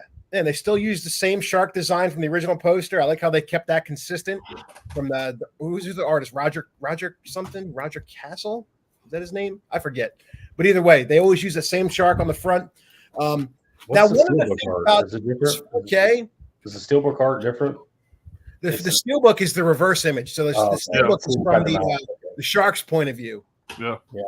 But one of the things that, and I would have never noticed this on a first watch of the 4K. A lot of people were talking about how weird the characters look in the background. So like, here's a picture of it. It's almost like nightmare fuel when you look at it. But like, how did you stop the movie at a certain just to notice this? I didn't even notice it watching the disc. Like someone had to really dig deep to find the AI. Take that off the screen. Feels like a pizza party with Chuck E. Cheese. But like that was like the main controversy is that like, look what they're doing. They rushed this disc to get it out and they smeared the background characters. I'm like, how do you even notice that? Like, it's so fast. Like I don't even stop to pause and look at the crowd scenes. Like, how do you see that? But either way, Jaws 3, really fun sequel. If you haven't picked up the 4K, pick it up when it goes on sale. I mean, this will probably be down during Black Friday for sure. Like I said, the best this movie's ever going to look. It's all cleaned up. They did away with a lot of that grain that we've been seeing. Looks really good in the daytime scenes. I think these old movies shot on film always look better with 4K restorations. The older the movie is, the better it looks for some reason. I don't know why. Maybe it's that 35 millimeter film. I don't know. Yeah, I think. Yeah. But I think I'm picking it up. Yeah. I've already got like 5 copies of it. I haven't got like a box set. Oh yeah, gotta get the box set. But I will say this has one of my favorite deaths of the whole franchise. Philip Fitzroy's deaths when they're the Australian guy with the red wetsuit, ignoring the shark into the filtration pipe, and then his lifeline snaps, and he's literally swallowed whole by the shark. And you see that the death scene is a POV shot of him inside the shark's mouth.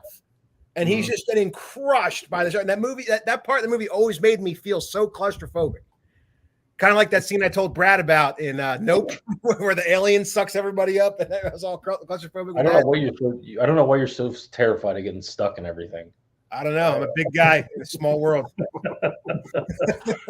I feel you, dog.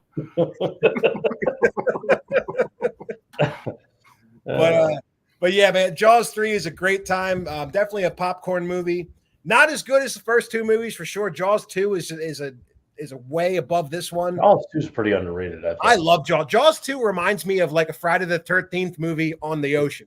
Like it just reminds me of Jason as the shark, picking the teens off one by one. Like Jaws 2 got that formula before Friday the 13th did.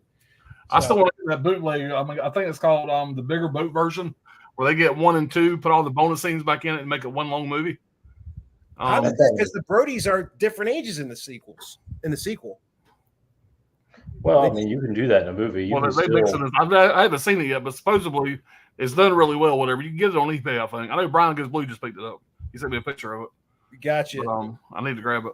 But yeah, like I said, no matter which Jaws you're going to watch, the restorations on these 4Ks look really good. Like I said, 1 is probably one of the best looking 4Ks I've seen. They cleaned up 2 really nice.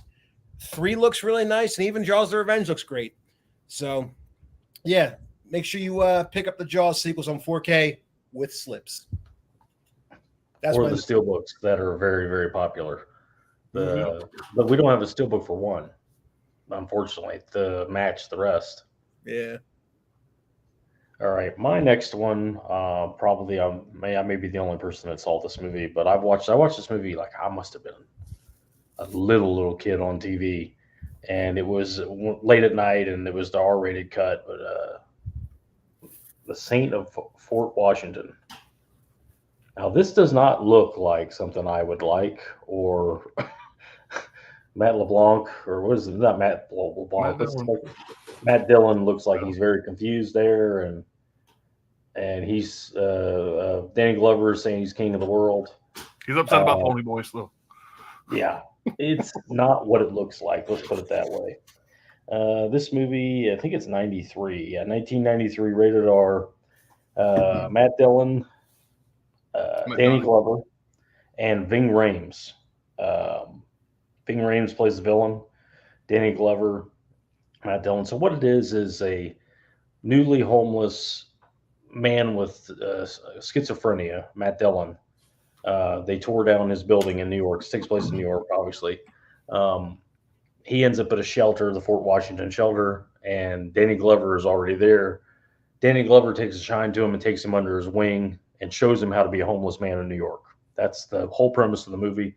They become friends. Again, very similar to Midnight Cowboy. That's how I ended up watching this. I watched Midnight Cowboy, and I was like, you know what? They kind of did this better in Saint of Fort Washington, in my opinion.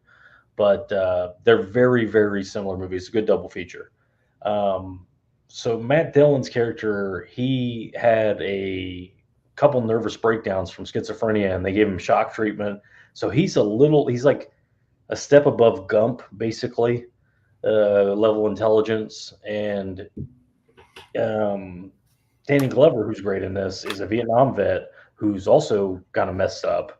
He's got shrapnels in his knees. He's like addicted to pain pills. That's why he's homeless. He lost his family. He lost a business he was kind of a partner in, and lost his family and all this stuff. And so they're trying to get back. They're the good homeless. Let's put it that way. They're not the lazy deadbeat trash homeless. These guys are trying to get back on their feet, and they're trying to open up a fruit stand and get enough money for an apartment, and they're going to pool their resources, and they're going to make it work. But it's interesting the way, like I said, Ving Rhames is the villain. Ving Rhames never leaves the shelter. The shelter is kind of like he's like the mob boss of the shelter. He extorts people. He sells cigarettes. He does all kinds of things. So they're trying to stay out of the shelter. But like apparently in New York during that time, if there was a freeze warning, the police would just round up all the homeless and take them to the shelter. And that's when they run into Ving Rhames and they have problems. So they're trying to fight off Ving Rhames, and they're trying to get enough money together to, get themselves together. And again, it's a very dark subject matter. I mean, a homeless woman loses their baby. There's all kinds of wild shit. People are getting murdered. People are getting extorted and beat up by Ving Rhames, who's great in it also.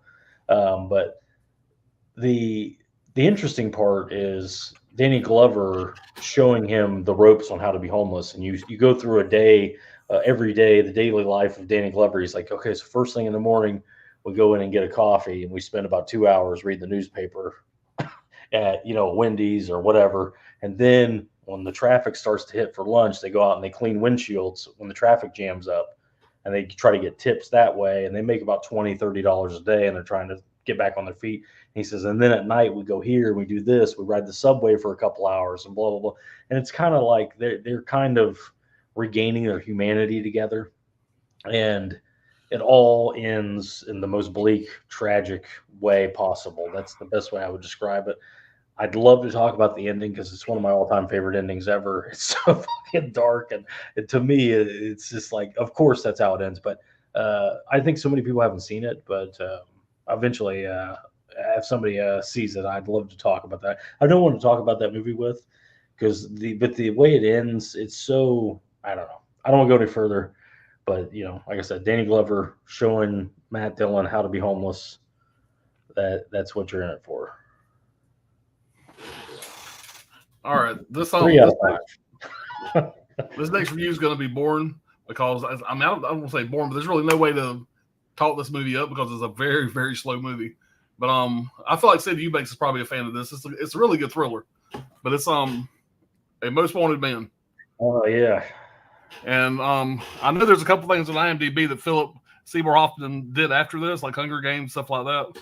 But I want to say this is the last thing he filmed before he passed away, because I know that he passed away about a week after this premiered at Sundance. And he gives a really great performance in this. He plays he's from Hamburg, Germany, so he has a German accent. He does a really good German accent, by the way. And he's basically an anti-terrorist person from Hamburg, Germany, years after the 9/11 bombing.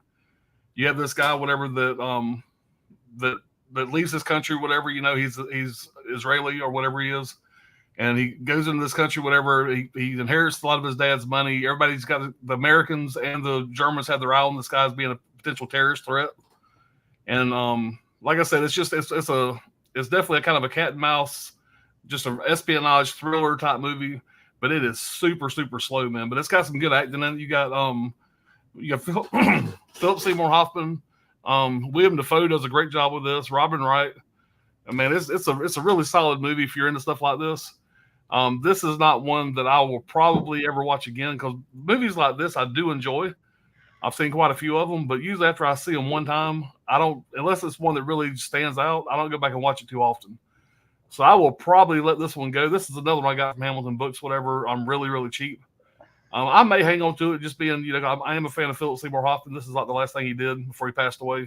He does look pretty rough in this. I felt like this was when he was really going through all of his turmoil with his drug and alcohol abuse, which obviously took him out pretty soon after this. But yeah, I mean, great actor. He's great in almost everything I've ever seen him in. He's one of my favorites. So I hate we lost him.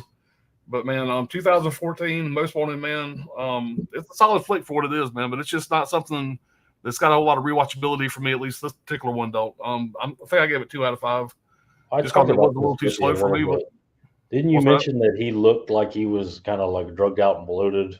Yeah, he did. He looked bloated, and he looked like I said, his acting was still great, but he looked rough. I mean, you could tell that he was bloated. You could tell he was doing some shit. He was getting away from the camera, and he was probably partying between shots. Yeah. But this was definitely when he was in the wake of his downfall, unfortunately, because he's a talent, man. He really was. Yeah, this is a solid flick. You're a fan of his, definitely check it out. I'm sure Sydney's seen this. But yeah, it's pretty good watch, man. I'm probably not going to keep it because I don't know if I ever watch it again. So, but the way you described it to me, it was like, did you ever see The Wrong Missy? It's a movie. It's this Adam Sandler production called The Wrong Missy. It was on Netflix. Yes. Do you remember what Nick Swartzen was like in that movie? Where he looked like Chris Farley about a minute from death. Right. And apparently, like, that was his intervention. Like, we need to get you, like, they showed him what he looked like and how he couldn't fucking perform, and they got him cleaned up by like putting him on camera and embarrassing him. And gladly it worked, because he's hilarious. Yeah. He was real big in me and Craig's era, like he was growing up, he was in that Grandma's Boy and a bunch of shit. And it was just, he looked like he was seconds from being found in a hotel room.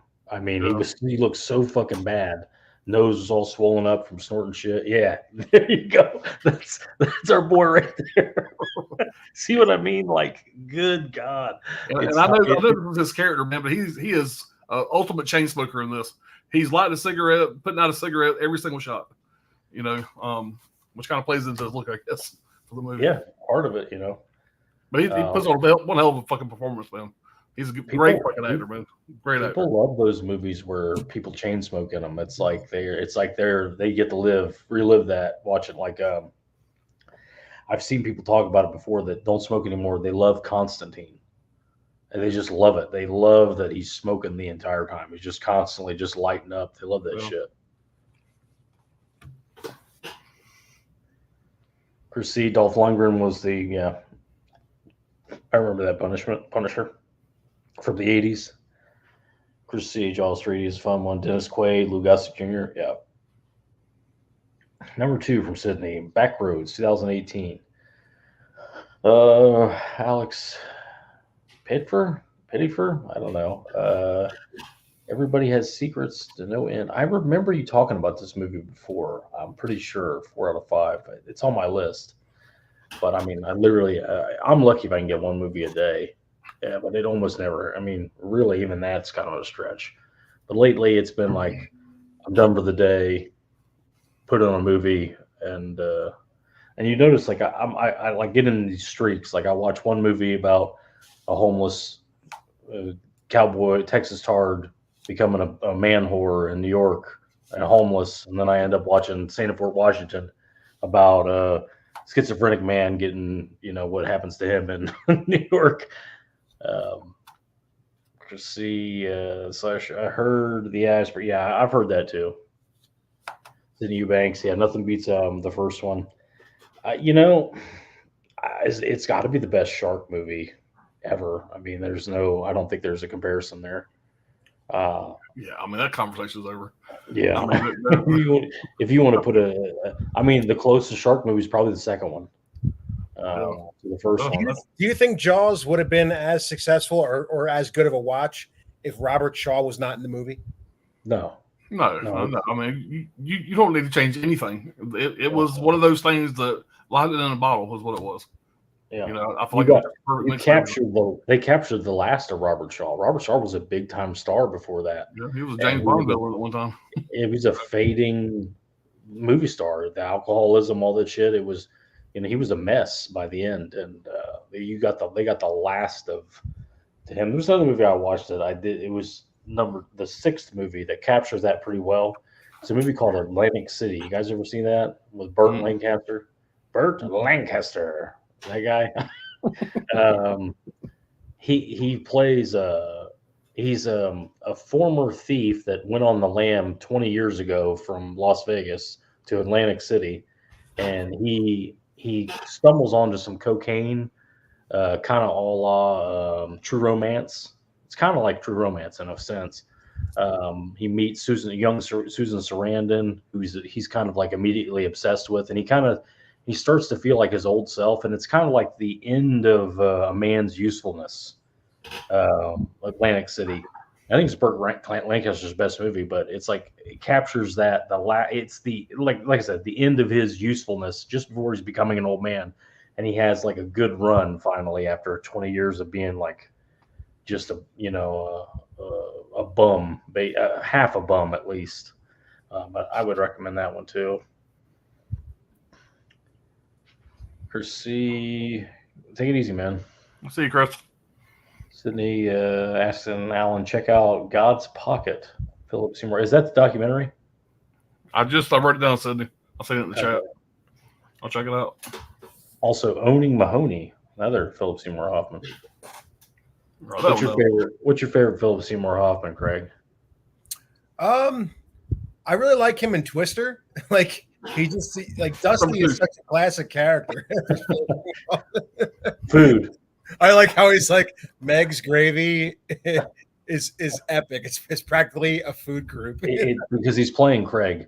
We require sustenance. But like another thing with Philip Seymour Hoffman, like when I was watching that movie Along Came Polly, it's almost like they wrote that character for Jack Black. Yeah, but Philip Seymour Hoffman had to fit the role. I don't know why. Philip Seymour Hoffman to me is better than Jack Black would have been for that specific role. Yeah, he played it great. Yeah, did a great job with it. Rain dance, all that shit, and then he has to be like serious and put on a suit. I can't see Jack Black being serious, putting on a suit and trying to pretend he's somebody else like that by the end. But Boogie Nights, he's pretty great in Boogie Nights. But he wears the shirts, whatever, that just don't fit him. Poor guy. He keeps trying to pull that shirt down. It's just not happening. And then he plays. You feel so bad for the guy. He's so uncomfortable. It makes you feel uncomfortable watching him. He kills it, man. Yeah, it's a very awkward performance. Yeah, he was such a jerk in Patch Adams, though. He's very hateable. Yeah, he plays a good prick. He plays a prick in great villain in one of the Mission Impossible movie. Great Mission villain. Impossible 3, I think, is his best performance. Yeah, that sounds stupid to say, and I know I just said it, but I still think it's his best performance because you believe that he is that guy. I love how he talks and twisted. You slaughter your own cows, Meg. Nice potatoes.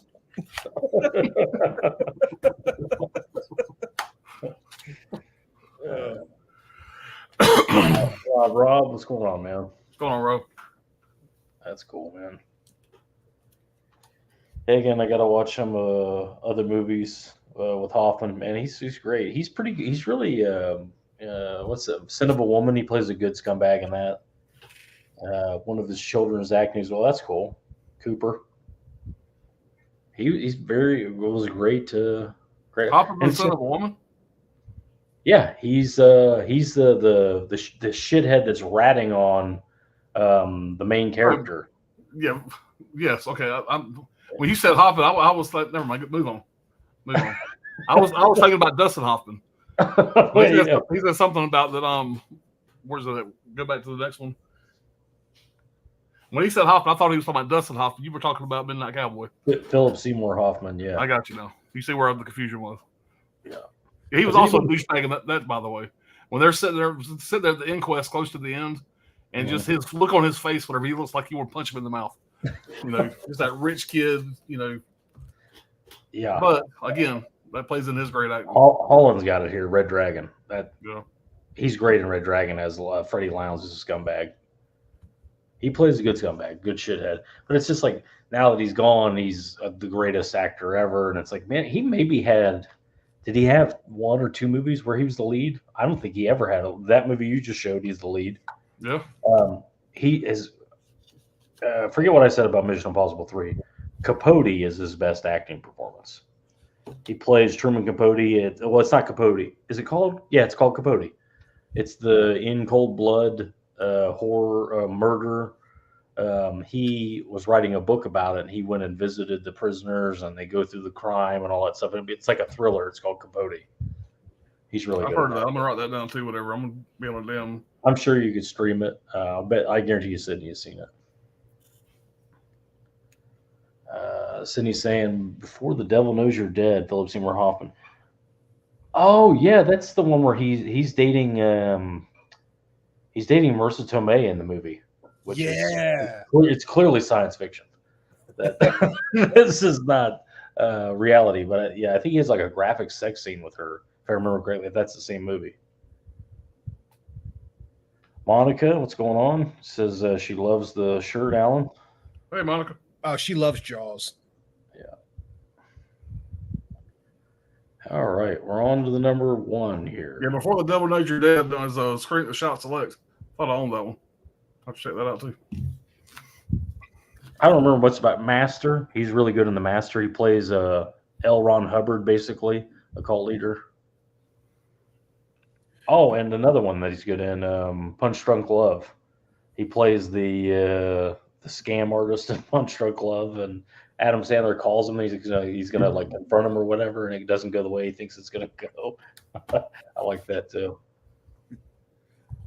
So my number 5, keeping with the Jaws theme, is Jaws: The Revenge on 4K with the gorgeous slipcover. That's Jaws. The cover art's a little misleading because Ellen Brody never uses a spear, so don't expect to see that scene in the movie. But He's 80 years old. I remember seeing the VHS when I was like 5 years old. I'm like, oh, she's gonna spear the shark. And I'm waiting for the whole scene, the entire movie. I'm like, okay, that never happened. But yeah, in regards to picture quality, they clean this they clean this one up really nice. I think this looks better than Jaws 3, just because it didn't have to deal with the 3D effects or anything. It's shot mostly outdoors during the daytime in the Bahamas. It looks gorgeous. I mean, the water is crystal clear. The colors really pop. I have to say that, to me, the opening death scene of this movie, even as a kid, like, this is one of the most disturbing opening death scenes I've seen on the rowboat.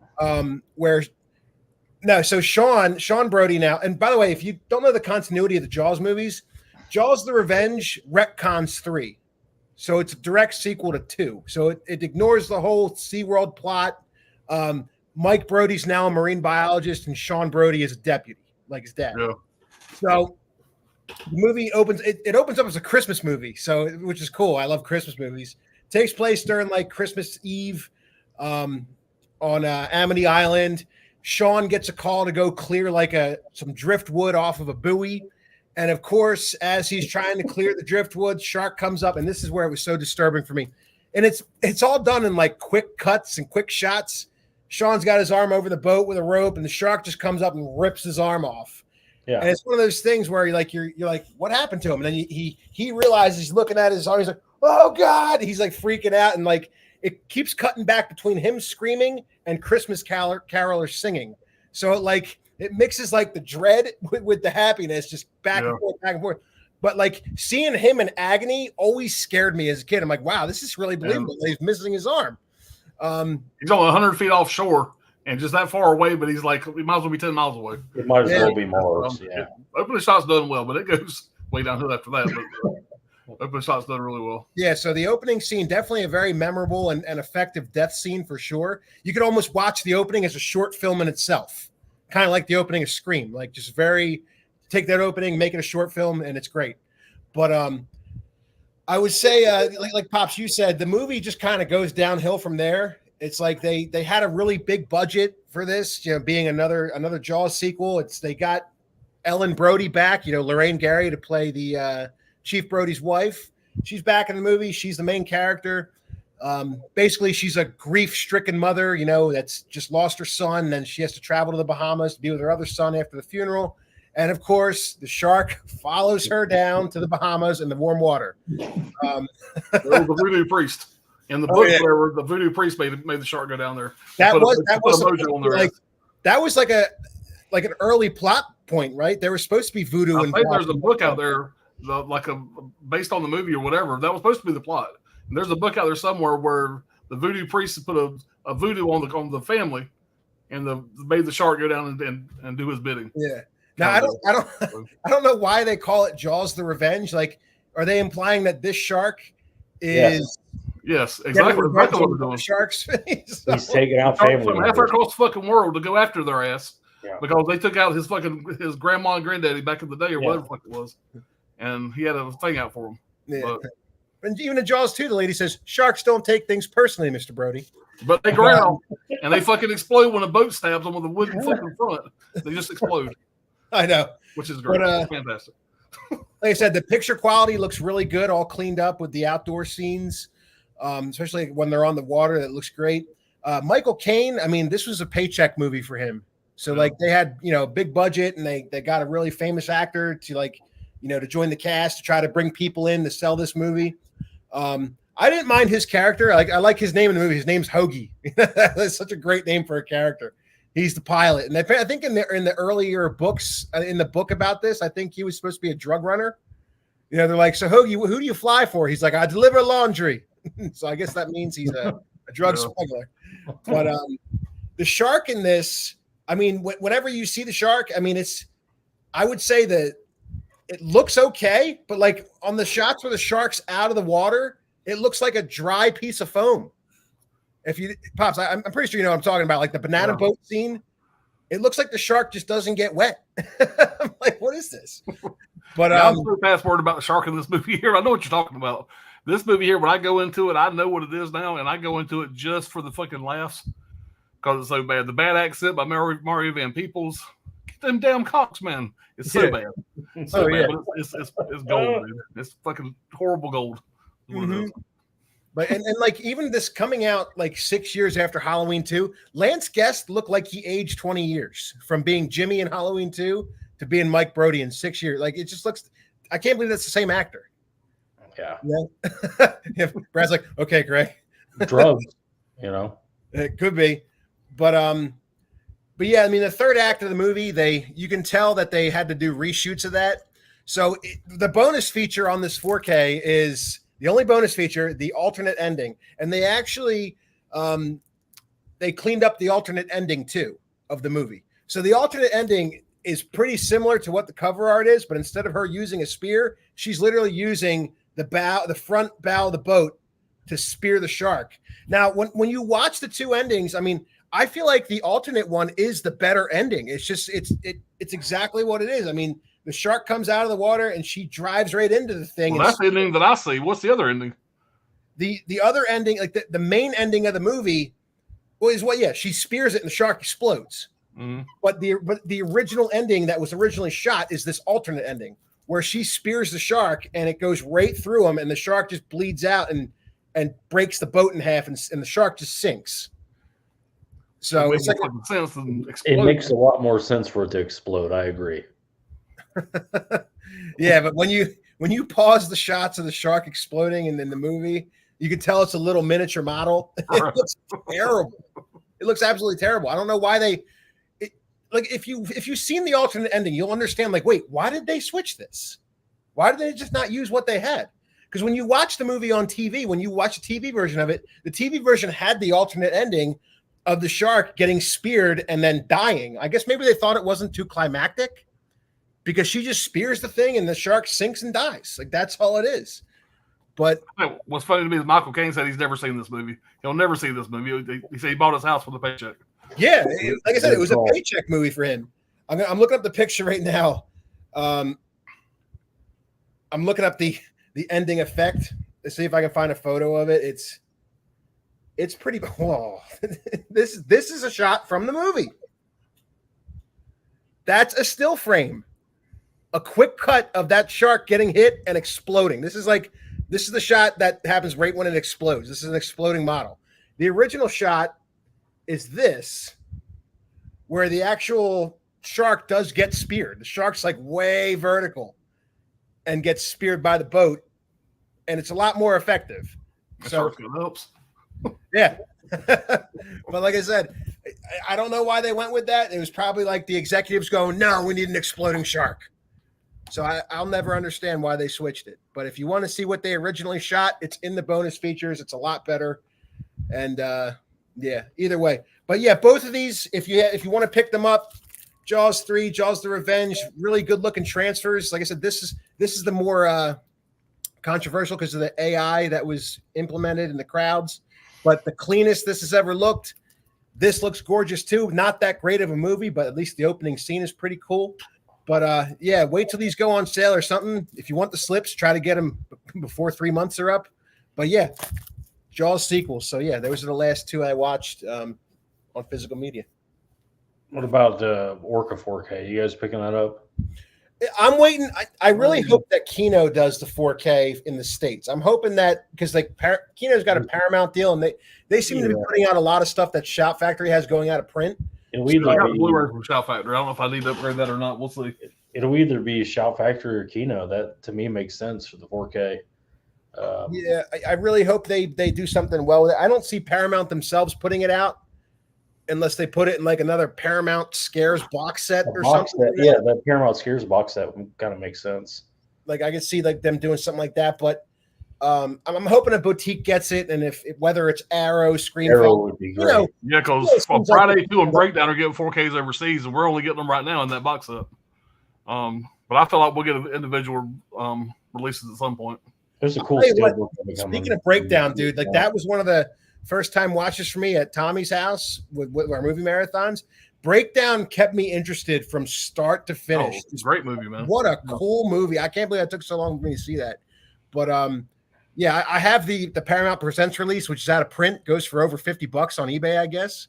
But they should put that on in 4K like as a wide release because I think it would sell really well. Yeah. And I would upgrade that one for sure. A lot of people are pissed about Friday the 13th Part 2. And don't get me wrong, like I would love to get an individual release of it, but I don't think Part 2 is that good. Like Part 2, I could wait to watch. Oh man, I love Part 2. I'm a big fan of 2. I love 2. Tater Stack Jason, man, I love Part 2. Yeah, I mean, it's just not one that I'm in the rush to watch again. Like I would rather watch Part 5 over any of them, But like, Part 2, I could wait. I'll wait for an individual release, but I'm not in the rush. I really think in a couple of years we'll be getting a 4K set, a complete set from somebody. I'm not buying any. I'm going to try not to. I say that, talking all that shit, but we haven't got through sales and whatever. My favorite is the remake, so I could see myself getting that standalone 4K. But I feel like in the near future we will have a 4K set with all of them. And there's a new movie coming, by the way, supposedly a new movie coming. So who knows? Like, I don't know. Well, speaking of the remake, like me and Tommy were talking about this recently, how it sucks that like the Freddy movies can't get a complete box set like Scream Factory did with Halloween and Friday the 13th. I would have loved to see them license the Freddy movies and get a complete box set. But at least with the Friday the 13th box set, we get one Freddy movie and then we get Freddy versus Jason. But we're never going to see a complete set with the original all the way through to the remake Freddy. So but I think based on like their distribution rights these days, companies are getting bought, and the Fed doesn't seem to have a problem with it. So if the two studios get bought, or something like that happens, I mean, I could see it happening for sure. Yeah, but they all got to get on the same page. When we were looking at like the distribution rights for some of the movies, like obviously Arrow putting out Friday the 13th remake, it's the same company and same production company that's doing Trick or Treat. And if you look at the rest of that production company, they have the Freddy remake, they have the Hitcher remake. Yeah. I don't know what else they have, but like I was looking at this, I'm like, oh, so maybe Arrow is doing all those remakes every month. They're going to put out another one. Who knows? But they got the Texas Chainsaw remakes too. The ones from 03 and 06. There's a big crowd. There's a big crowd for all those remakes you're talking about. Even the Freddy remake, and that is really getting a fan base kind of out of nowhere. A lot of people are coming back to it and liking it. So if they put those out, I mean, they sold a shitload of those Last on the House on the Left remakes. Everybody got that thing. So I mean, I don't see why people wouldn't buy the Freddy remake. So I think you're going to see it from Arrow because they're doing Trick or Treat and Friday the 13th. I think Arrow is probably going to be the Freddy remake 4K. The TCM remake and the prequel 4Ks from Arrow would be badass. I'd love to see that. Absolutely. And I'm fine with them being just slips too. I don't need a box set. That's another. Those are ones where I would be, the slip. That I think the new Silence of the Lambs limited box set. King Carlson or somebody in the chat confirm. You let me know. I know you ordered it, but I think it's a big box, so that's not totally out of the realm. I just grabbed these two here from the steelbooks from Walmart. Oh yeah. Are those Blu-ray or 4K? Blu-ray, I believe. I haven't opened them. I believe they're Blu-ray. I think Steven Dorff one, and then the other one where it's like a 3D. Yeah. I grabbed some of the others. I got the Hannibal Rising. Oh man, I need to get that Hannibal Rising. First time to Blu-ray. I already have 2 copies of this, but I had to get the Wolf Creek one. You know how much I love that one. And I grabbed Sinister also. Man, I was hoping for a Black Christmas steelbook because I know they got the rights to the. Well, we're nowhere near Christmas, Craig. Who knows? Craig, relax. It's coming. Somebody's going to do it. I'm sure of it. There's money to be made there. All right, my last one here. What year is this? 1996. Walter Hill, Last Man Standing. Bruce Willis. You guys seen this one? No, I haven't. Walter Hill I'm movie. familiar with it, but I have not seen it. Let's see. Walter Hill. I know he wrote it. Yeah, written by somebody else, but directed by Walter Hill. Not a big fan. Not a lot of fan services movie. I don't know why I really liked it. Basically, what this is, you have Bruce Willis. He's on the run from back east. That's all he'll say. You never know his real name or anything like that.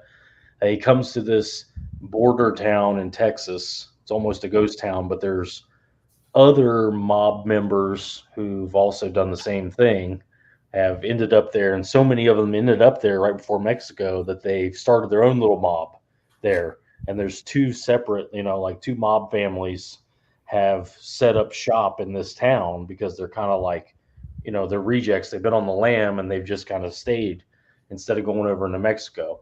So he goes into this town and, basically it's a ghost town. He's trying to make his way to Mexico and he runs into trouble in this town and he ends up in a dispute immediately with one of the families.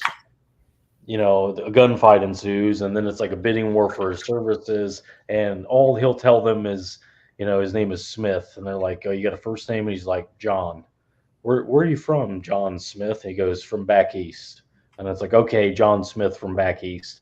It's like the running gag of the whole movie. And like I said, he gets in a bunch of trouble and he's playing both sides. Christopher Walken is great in this as the villain or the heavy, whatever you want to call him. But you get this mob story between both of them.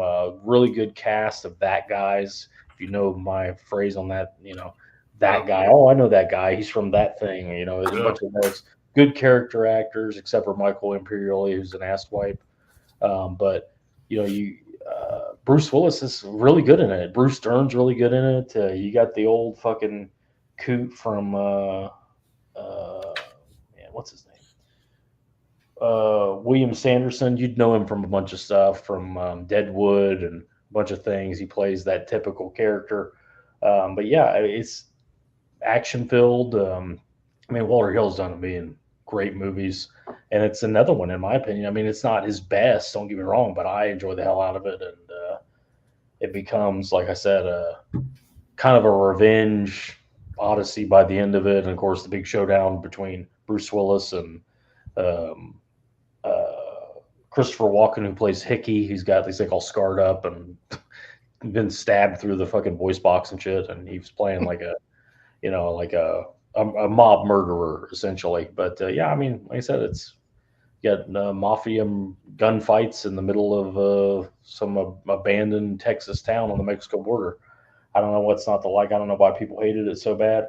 The gunfights can kind of be over the top. Like when Bruce Willis shoots somebody, they go flying through the air. I think he did that to kind of pay homage to some, Sam Peckinpah and stuff like that. But I don't know. I enjoyed the hell out of it. And, it was kind of maybe because I watched so many downers in a row, I watched this and I really liked it a lot more. But it's the same kind of thing. I saw it around the same time that I saw Saint of Fort Washington when I was a kid. And I thought it held up pretty well, but hey, that's me. But yeah, 3 out of 5. Yes, I've been going through my Hamilton book titles the last haul I did. This is one that I watched. This is the last thing I watched. Just watched it this afternoon. This is a pretty solid flick, man. And, it's kind of in the vein of kind of like a Cloverfield, kind of like a War of the Worlds, but different. This movie here came out in 2010, and it's a very oddly made movie, whatever. The cast was not really given a script. They were kind of given an outline of a script. And the director told them just to kind of improvise. Now, you hear that, you think this is going to be a shit show. But it kind of adds something to the movie, kind of a realism to the movie that kind of draws you into it a little bit. Because both these characters do a fantastic job in what they were given. Now, this film was shot just over a matter of just a few weeks. A very shoestring budget. There was only like 6 people in the production crew, whatever. Most of the people had like 9 jobs. The director was the fucking editor, etc. But I will say the monsters in this. First, let me tell you the premise of the movie. It's 6 years after Earth has suffered an alien invasion. A cynical journalist agrees to escort a shaken American tourist through an infested zone in Mexico to the safety. Sorry, one on the other screen here. A shaken American tourist through an infected zone in Mexico to the safety of the U.S. border. Now, the basic of this is NASA set up they got wind that there was like alien life in our galaxy. So of course, NASA sends up something to kind of take some samples, get some research. On the way back in to Earth, whatever, it crashes in Mexico. And so you got these monsters that started kind of invading the world, whatever. They're mainly in Mexico. They kind of bled over to the United States some. United States, of course, being the United States, they put up a goddamn wall bigger than the fucking Great Wall of China to try to keep the monsters out. And so Mexico is pretty much the hot zone for these monsters. And I will say, with the budget they had, they did a pretty damn good job with the monsters in this. They're not terrible. I mean, like I said, they reminded me a lot they look like big giant squids. Yeah. And like I said, to say this, it sounds like it's going to be just a 1950s B-rated movie or one of those like B horror movies. But this was actually pretty impressive the way it looked with the budget they had. It kept me interested the whole time. I mean, like I said, I was definitely getting Cloverfield vibes. It wasn't a found footage type movie at all, but because they were improvising all their scenes, that's kind of what it felt like. But man, I was not expecting to like this movie that much. Whatever, I had a really good time with it. So this is going to be a recommend if you're into shit like that. I think they did a pretty damn good job with it. So I've heard nothing but great things about it. I've seen some clips. I was really excited to get it in. I just haven't watched it yet. I'm very excited to see it. Yeah, it's got an interesting twist. Not really a twist, but after you watch it, let me just say this: after you watch the movie, there's no after credits or nothing like that. Go back to the very beginning of the movie. I almost said rewind, like I'm the fucking VHS. Rewind it, yeah. Go back to the very beginning of the movie and watch the opening scene one more time, and you'll see it's pretty cool how they did it. So yeah, man, it's a pretty solid flick, but I enjoyed it. It's a great when those $4 titles pay off. Yeah, it really is. All right. Well, we'll catch up with the chat and we'll get out of here. Like I said, Craig's got a real early morning. Alan's got an early morning. I got shit to do, but Hagen, I just watched Red Dragon. Great cast, man. I think Red Dragon is very underrated. I think most of the Hannibal sequels, all the Hannibal sequels are underrated.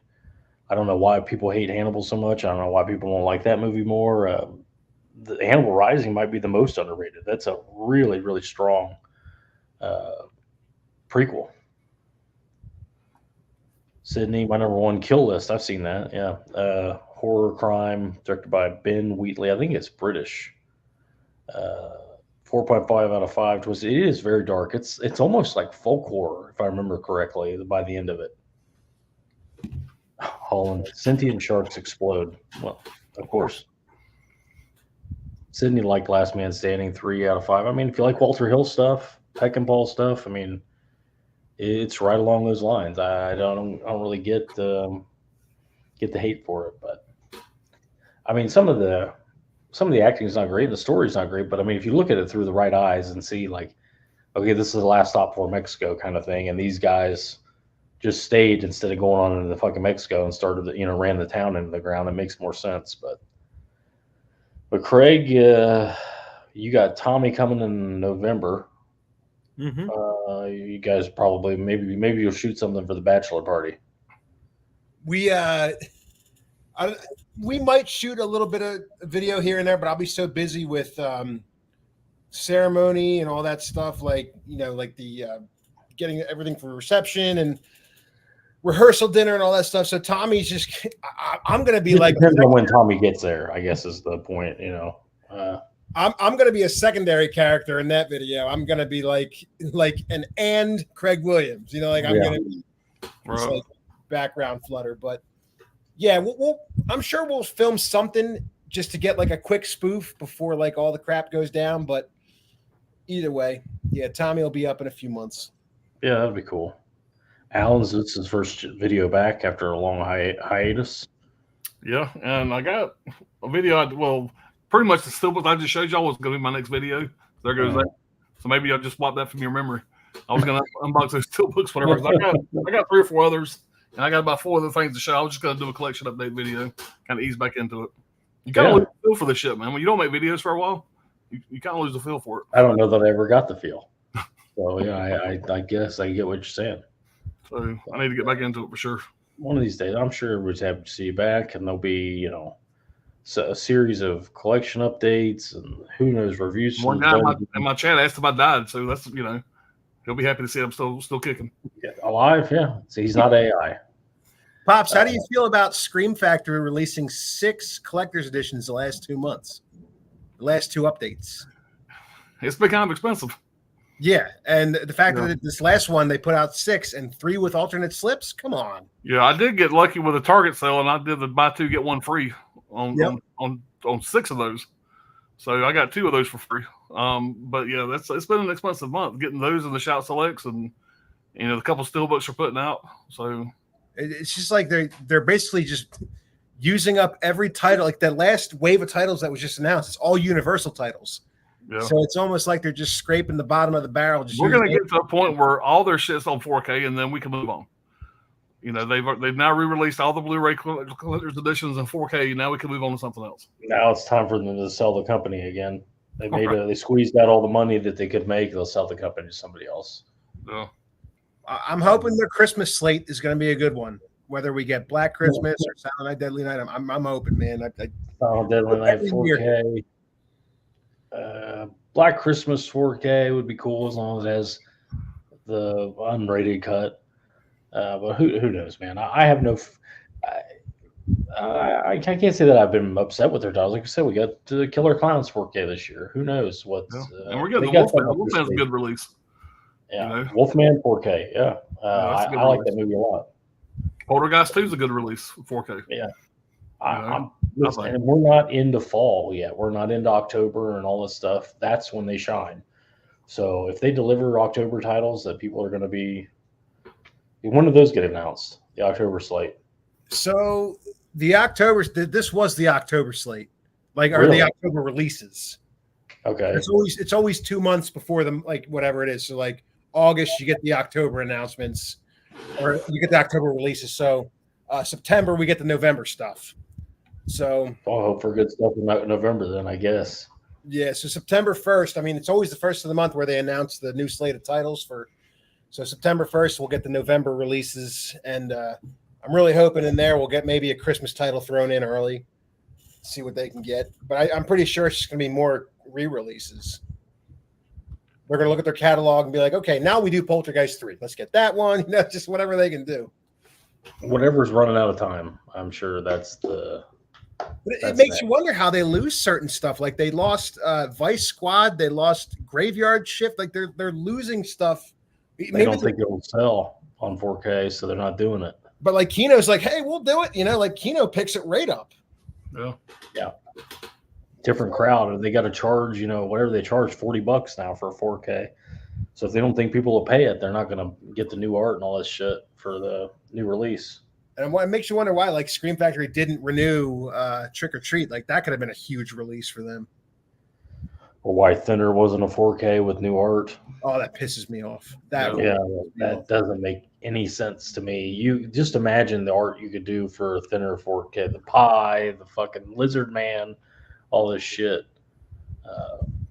The Gypsy, the nose, the whole bit. That should have been a legitimate 4K collector's edition. No, absolutely.